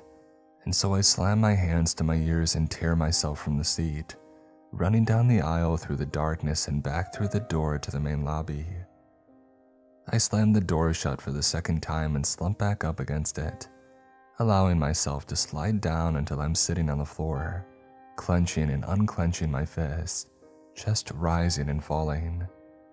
This place is twisted. My arm throbs and I relent with a low sigh, carefully peeling up the sleeve of my shirt and allowing myself to take in the sight of the multitude of crisscrossed scars that cover the skin, some fresher than others. Raised bumps, lines, and marks starting near my shoulder and coming down the side of my arm almost to my elbow. One of the fresher scars is split, and a trickle of blood leaks along my skin. I watch it leave a shiny red trail in its wake. "Looks painful," says a voice to my right. I scream and throw myself in the opposite direction, twisting and turning to look up at its source. A boy stands there watching me curiously. He looks about my age, but I'm not sure if he's even human. His head and his face look realistic, but his skin can only be some kind of silicone mask, as his body, arms, legs, and torso and all is clearly robotic. He wears no clothes, and the silver machinery, the narrow bars and gears that keep his metal body together, is all visible. "What are you?" I scream at him, eyes wide, and he cocks his head. "Rude," he says. folding his metal arms with a series of clicks and a strange whirring. "My name is Lucas, if that's what you mean." I stare up at him. You scared me." The robot gives me a guilty half smile. "Oh, sometimes a good scare can be necessary. It might be just what we need." I grimace. What the heck kind of name for a robot is Lucas anyway? He unfolds his arms and shrugs, and then leans towards me and offers me his hand. It's just my name. I bat it away and stand up by myself with a grunt, cheeks flushed. I brush my hair from my face. "And you come with this place then, do you?" I ask him, looking him up and down. He looks vaguely familiar, his face at least. Is that real hair? I point to the scruffy brown mop atop his head before he has a chance to respond. He laughs and it sounds human. "Yeah, I guess I do. And the hair is just hair. I don't know if I grew it or if it was made, so I'm not really sure." He pauses and cocks his head again. "I know that it's unsettling in here. I'm sorry about that, really I am. I can give you some help if you want it," he says softly. "Advice and such." A flash of irritation flares up inside me. "And what makes you think that I need you? Creepy robot that just appears out of nowhere. No offense, but I mean, what am I supposed to make of you? Of all this? Is it a dream? Is this place real?" Lucas looks at me sadly. "Oh, it's not a dream, Melody, not wholly," he says, "and it's far more real than I would prefer." The implication that I'm supposed to be impressed or concerned that he knows my name irritates me further, and while I am a little unnerved, I'm not going to show any weakness. "And what, you're supposed to be my spirit guide or something?" I snort and turn and head further down a strip of corridor that runs away from the lobby. I call back over my shoulder. "I'm going this way. You're welcome to come along if you want. Doesn't make a difference to me." "Hey," the robot calls out. I hear the mechanisms in his legs clanking as he catches up to me. "Wait up, all right." He falls into step alongside me and we walk together in silence for a while. Maybe 10 minutes or more down long, strange corridors, all with the same dark blue walls with the little repeated pattern of red and yellow across the bottom. I open some doors along the way. They all seem to have theater screens behind them, though the screens themselves, if I'm in a position to see them from the doorway, only show that curious, unreadable text. We find ourselves eventually in a wide and open hall. Up a couple of small steps on a podium in the middle is a tall, towering cylinder, full of clear water and descending through and above the ceiling. Bubbles rise up steadily from the base in a continuous stream, disappearing eventually out of sight. I hear a clicking and a whirring of gears as a robot boy stirs beside me. It's quiet in here. Softly he speaks. "So, do you want to talk about those cuts on your arm, Melody?" he asks. "No, I do not," I reply, walking away from him. "It's really none of your business, no matter what you are." "I'm the perfect person to talk it through with," he says, following me. "I'm a robot. You're not convinced that I'm even real anyway. Just humor me. What do you care?" "I don't," Lucas replies, which does actually make me stop. I turn to him. "I'm just curious is all," he continues. "Not having skin, I don't really understand the appeal." I chew my tongue, taking the robot in.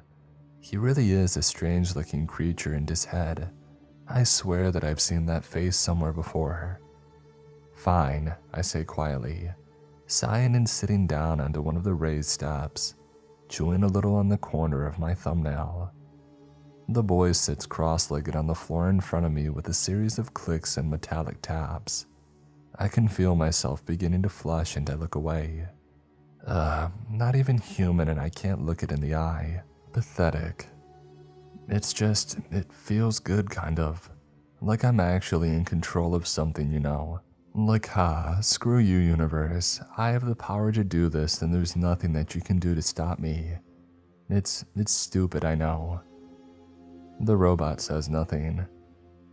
It calms me, it helps me focus kind of. Plus I hate the way that I look and it feels good to punish my body, I suppose. I can feel my face burning. I still choose not to meet the robots haunting the human eyes. He speaks. That's interesting. So why doesn't everybody do it? I get angry. Well, because it's stupid and dangerous. It's an awful, awful thing to do. I'm not an idiot, okay? You don't have to treat me like a kid. I know that I shouldn't do it, but I'm not hurting anybody else, so what difference does it make? What do your parents say? Are you joking? I haven't told them, obviously. They'll think that I'm insane. They wouldn't understand. I can feel tears brimming in my eyes, which only makes me angrier.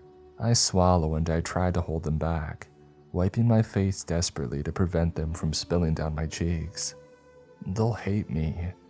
They'll stress out about what they did wrong and how they failed me. They can be real intrusive morons sometimes, but they don't deserve that.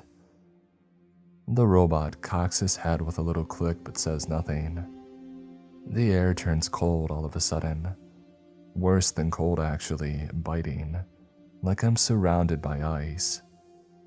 I shiver and gasp at the sudden drop in temperature, and a cloud of breath forms and disperses in front of my face.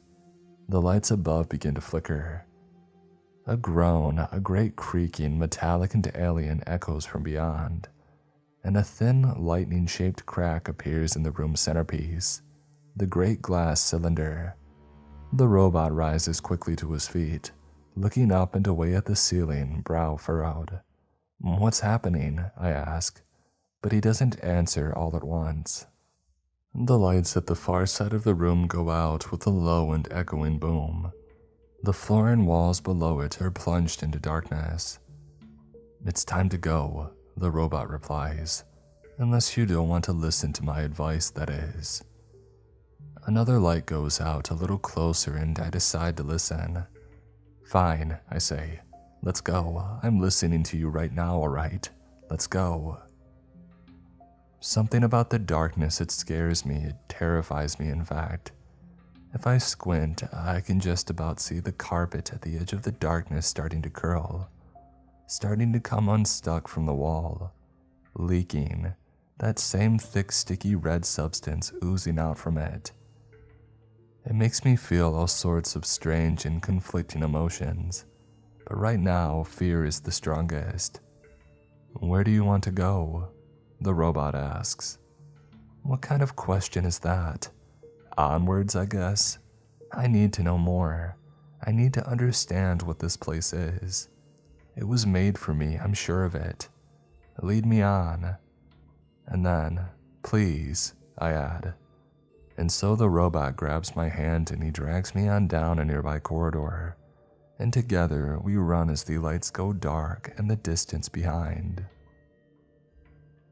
My heart races as the robot pulls me through the corridor. My heavy breathing is like steam in the cold air. There's something terrifying about the darkness, about the lights that fail and shut off.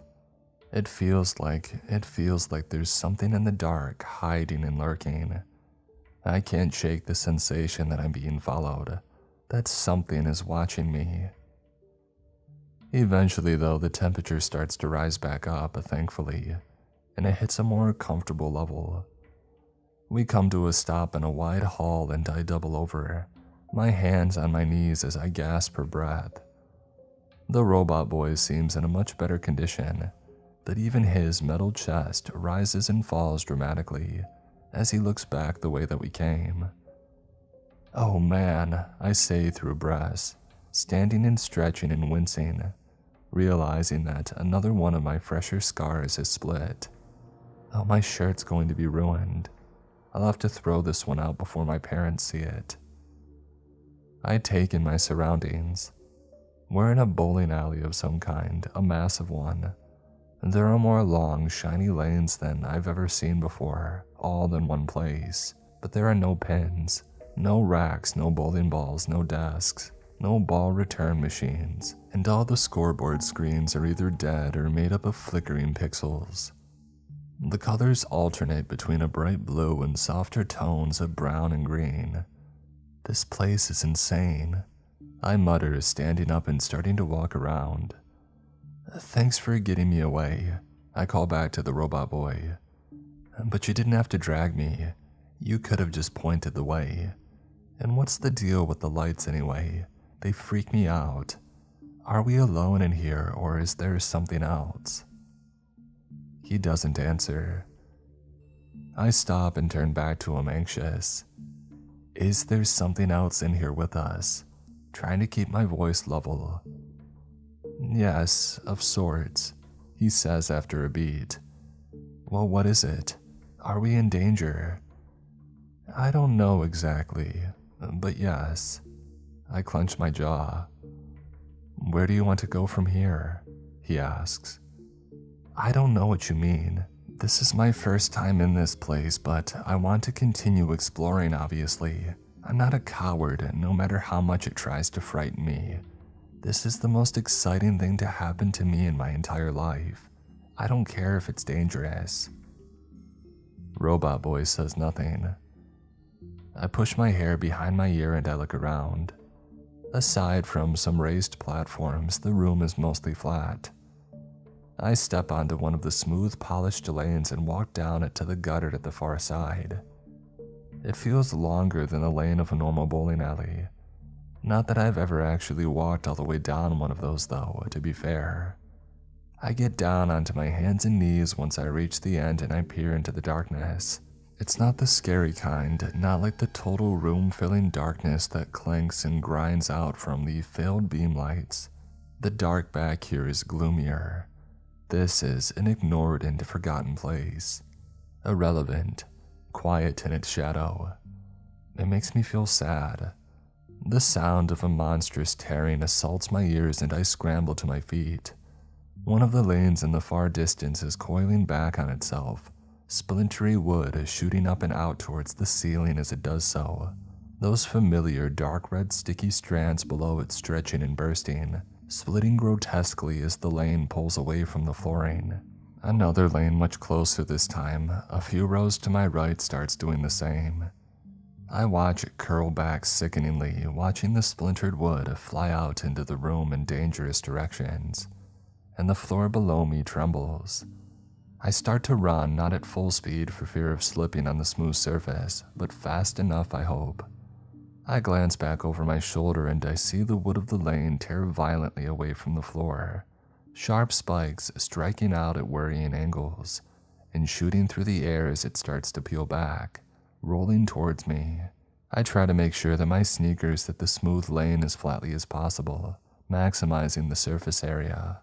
I can't afford to slip. I can't afford to slip right now. The lane feels longer than it did earlier. I swear that it didn't take this long to walk down it. But the splintering floor is still tearing towards me, climbing higher and higher, getting closer and closer. Run! I call out to Lucas and he's just stood there like an idiot.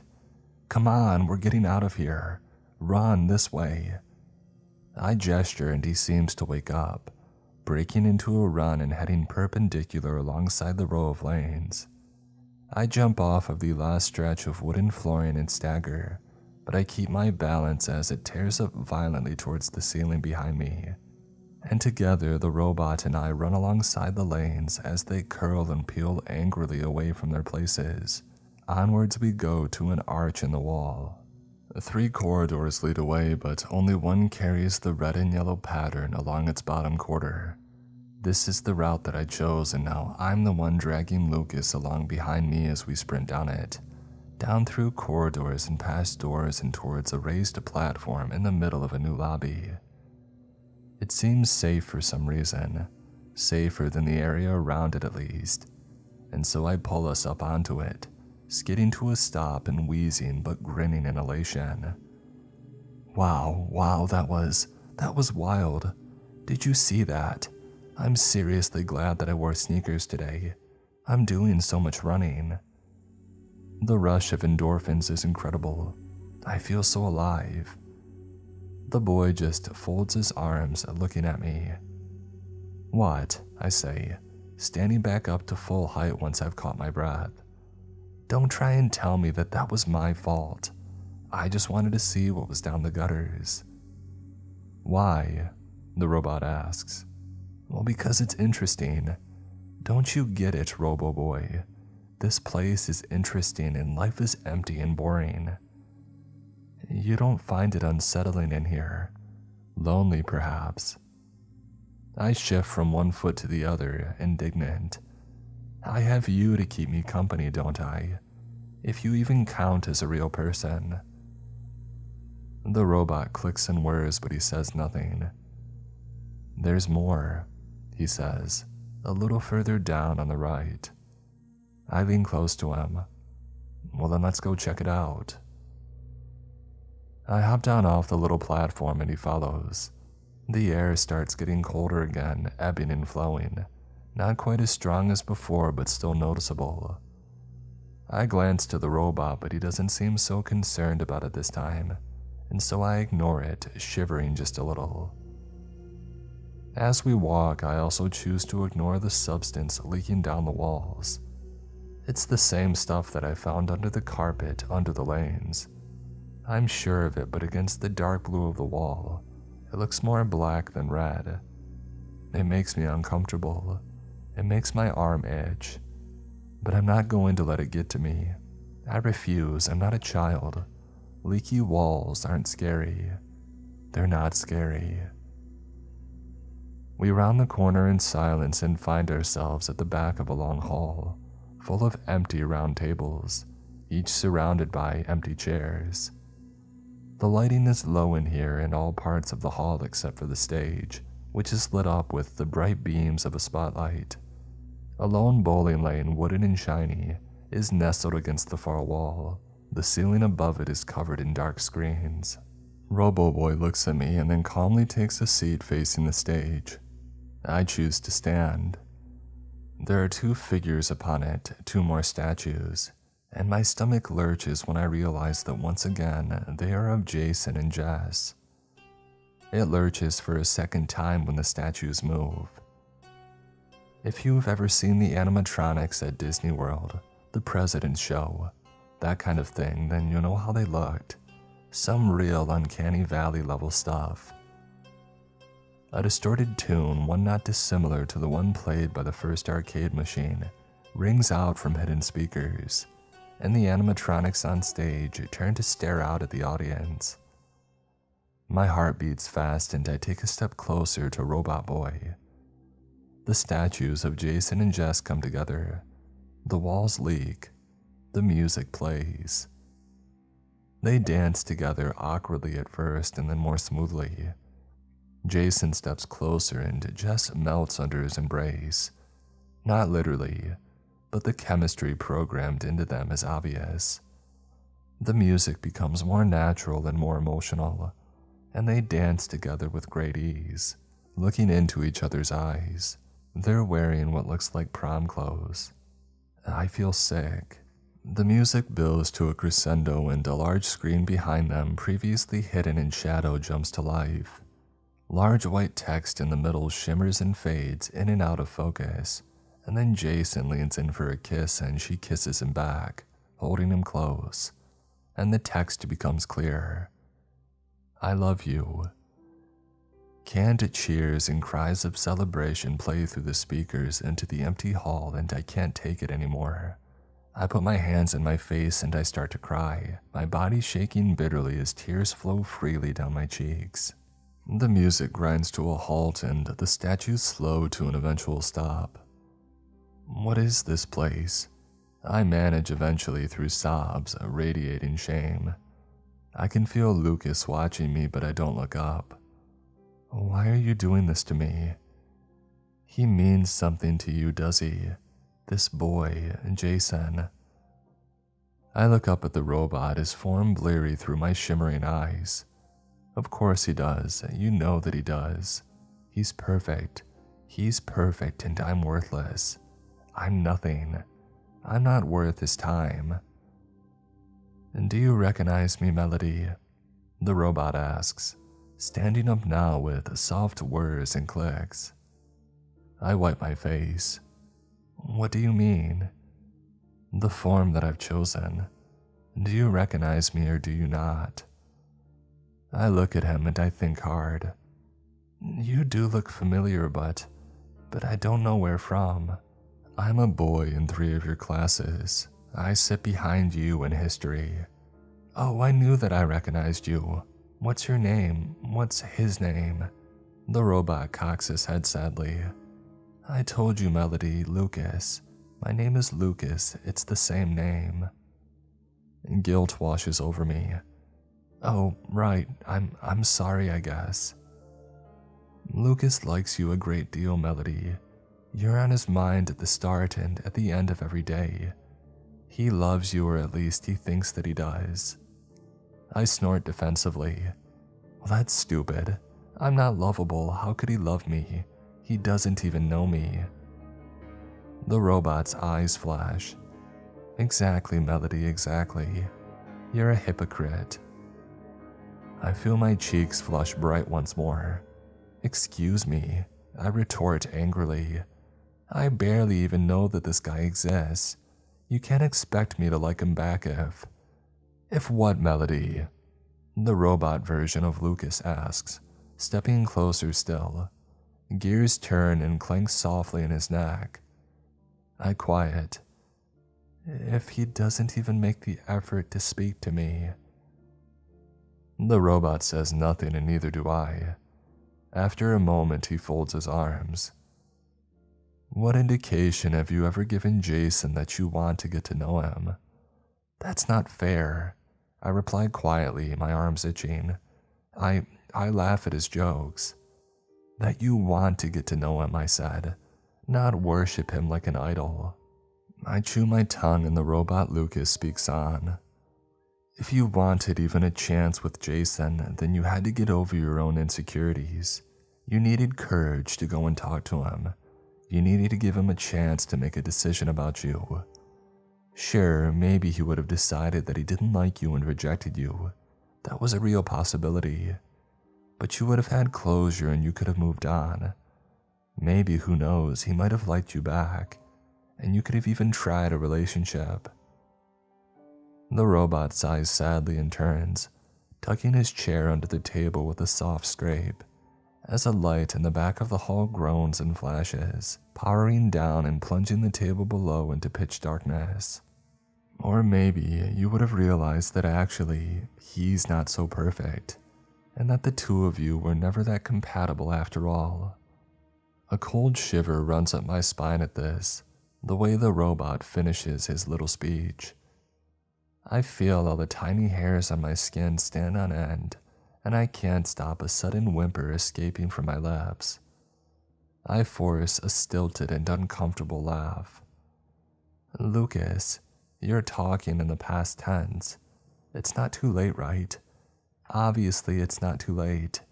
Your advice is good, I see that. I'm sorry that I didn't ask you for it earlier. Maybe it's time to try and leave this place, this bowling alley."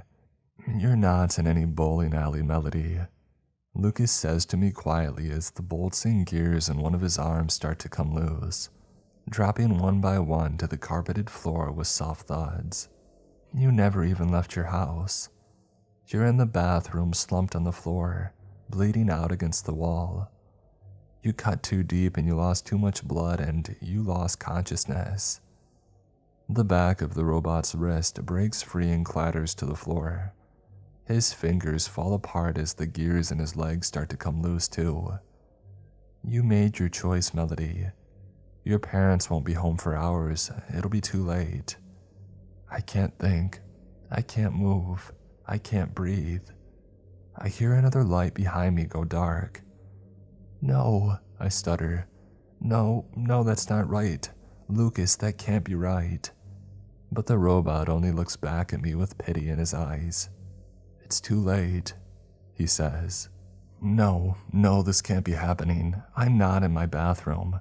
I remember leaving the house. I remember the walk to the bowling alley. Lucas, please." I dash forward and I grip the boy by his shoulders, but I can feel how his joints and parts come loose under my fingers. I can feel my scars throb in bursts of intense pain. He staggers as a portion of his leg collapses into loose metal bars and gears all over the floor. I can see the walls leak heavily now, thick, viscous fluid pouring down from the cracks where they meet the ceiling. I can hear the lights go out across the hall one by one. "Lucas, please, I'll talk to my parents. I'll talk to Jason, I'll talk to you, the real you. This isn't fair. It's not too late, it can't be. There was no way out. How was I supposed to escape this place? That's what you wanted, right? For me to escape. There's no way out." The robot looks into my eyes as he falls apart in my arms. "There was always a way out, Melody," he says softly. "You just had to look for it." And the boy's eyes go dark and I'm gripping onto nothing but clusters of thin metal bars as he crumbles into parts across the floor, his head landing with a thud and rolling up against his chair. I drop the pieces of metal and drag my fingers over my face and through my hair, the full force of my isolation, this return to total loneliness, hitting me at once like a fist to the stomach. I swivel watching the animatronic statues collapse themselves. The carpet starts to peel back at the edges. Lights clank loudly into darkness, the area below them vanishing into the void. No, it can't end like this. It just can't. And in this terrible moment, the value of my life becomes clear. I see it all, and it is too late. The screens above the lone bowling lane to my right flicker, and I watch as scenes from my own life play out across them. I see myself trying a joint with a friend at their rich parents' summer house, coughing, spluttering, and choking in fits of giggles.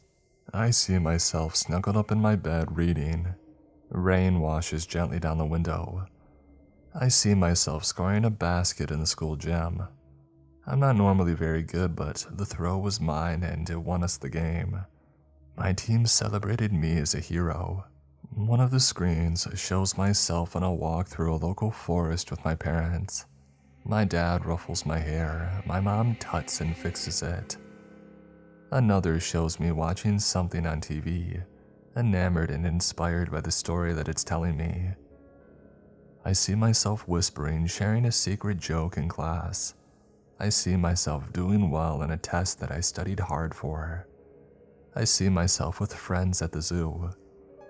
And I see myself as a kid at 10 or 11, playing in an arcade, Dance Dance Revolution, jumping gleefully onto the arrows, laughing loudly and unapologetically.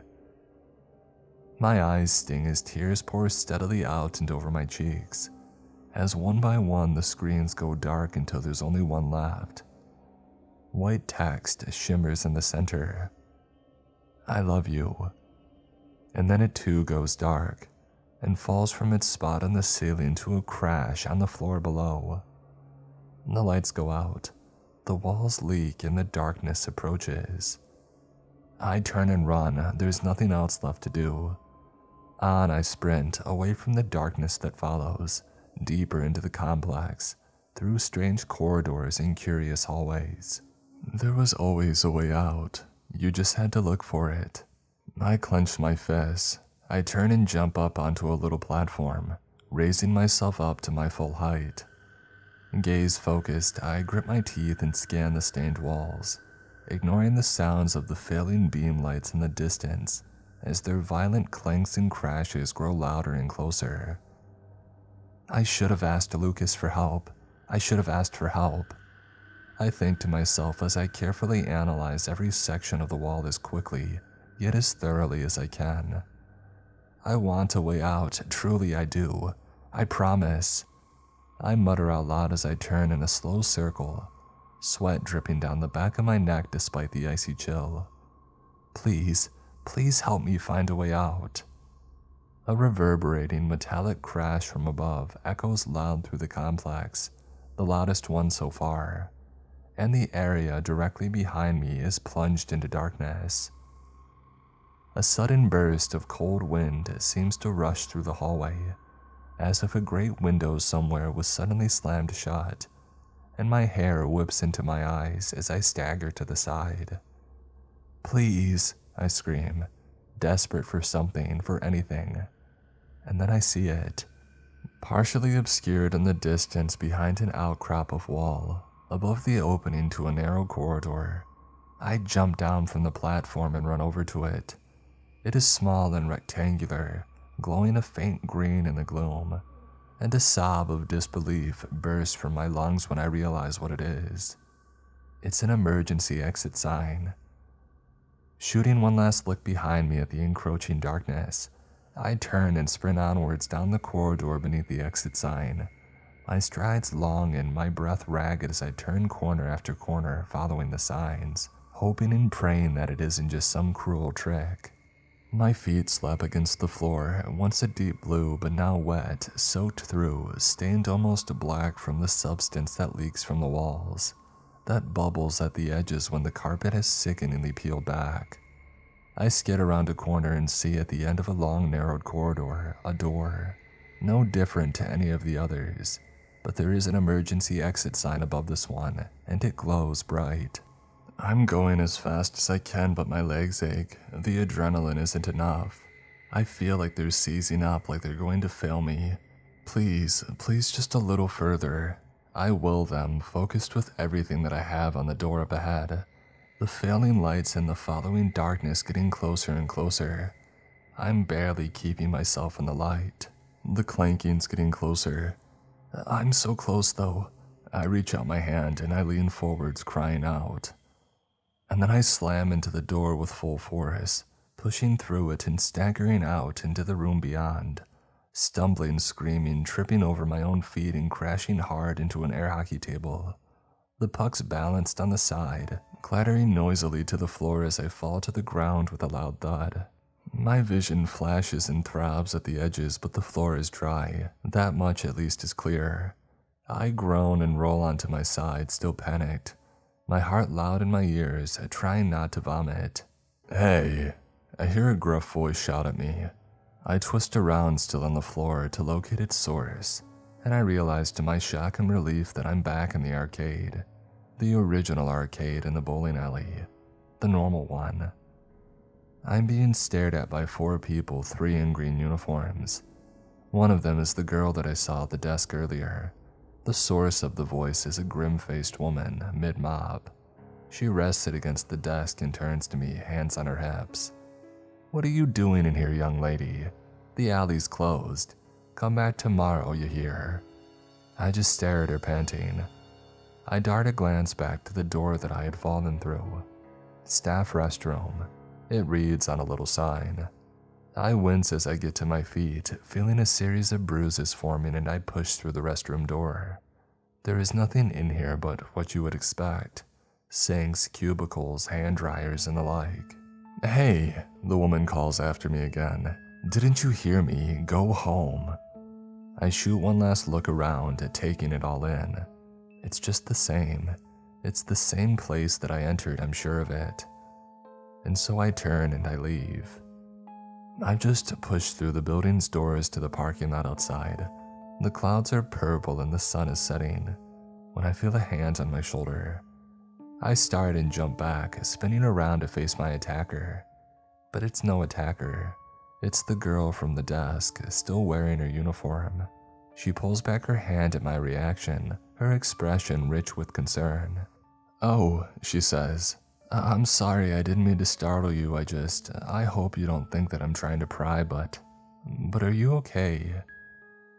As the building's door closes slowly behind her, I glance over her shoulder and catch a glimpse of my own reflection in the dark glass. My hair is a mess, my eyes and cheeks are red, and the sleeve of my left arm is dark and stained. It's more than that though. It's my posture, my aura, the anxiety playing upon my face. I don't recognize this girl looking back at me, and I start to cry. The employee doesn't say anything, but she bundles me into a hug and I let her, and I sob into her shoulder for a while. Past the point of embarrassment, I just let it happen. The sun begins to sink behind the horizon and I pull back, wiping my eyes. She was kind to me. She asked me a little about my life and offered to walk me home. I declined, but she made me accept her number, writing a tin pen across the back of my hand before wishing me a good night. As I began the long walk home, I thought over everything that I had seen, everything that had happened. I stopped for a while to watch a flock of birds circle and swoop, diving and flowing ever-changing patterns, silhouetted against the final minutes of the sunset sky. I watched them fly off and away to whatever it is they go as the night begins its shift, faint stars starting to appear above and all around. But they'll be back. The sun will rise again. I unlock my front door and I head into the house, up the stairs, and I push open the door to the bathroom. It's covered in blood. Down the wall against the bathtub and over the floor, and there's a trail of it leading across the upstairs hall and then back round, back down the stairs. I think about Lucas, the robot, about one of the first things that he said to me. Sometimes a good scare can be necessary. It might be just what we need. I chew my tongue and then tie up my hair and fetch some cleaning supplies from downstairs and I scrub. I scrub it all clean. It's not easy and it takes me longer than I would have expected, but I manage. I get the worst off, at the least. And then I sit down at my desk. I pull some paper and a pen from a drawer and I start to write.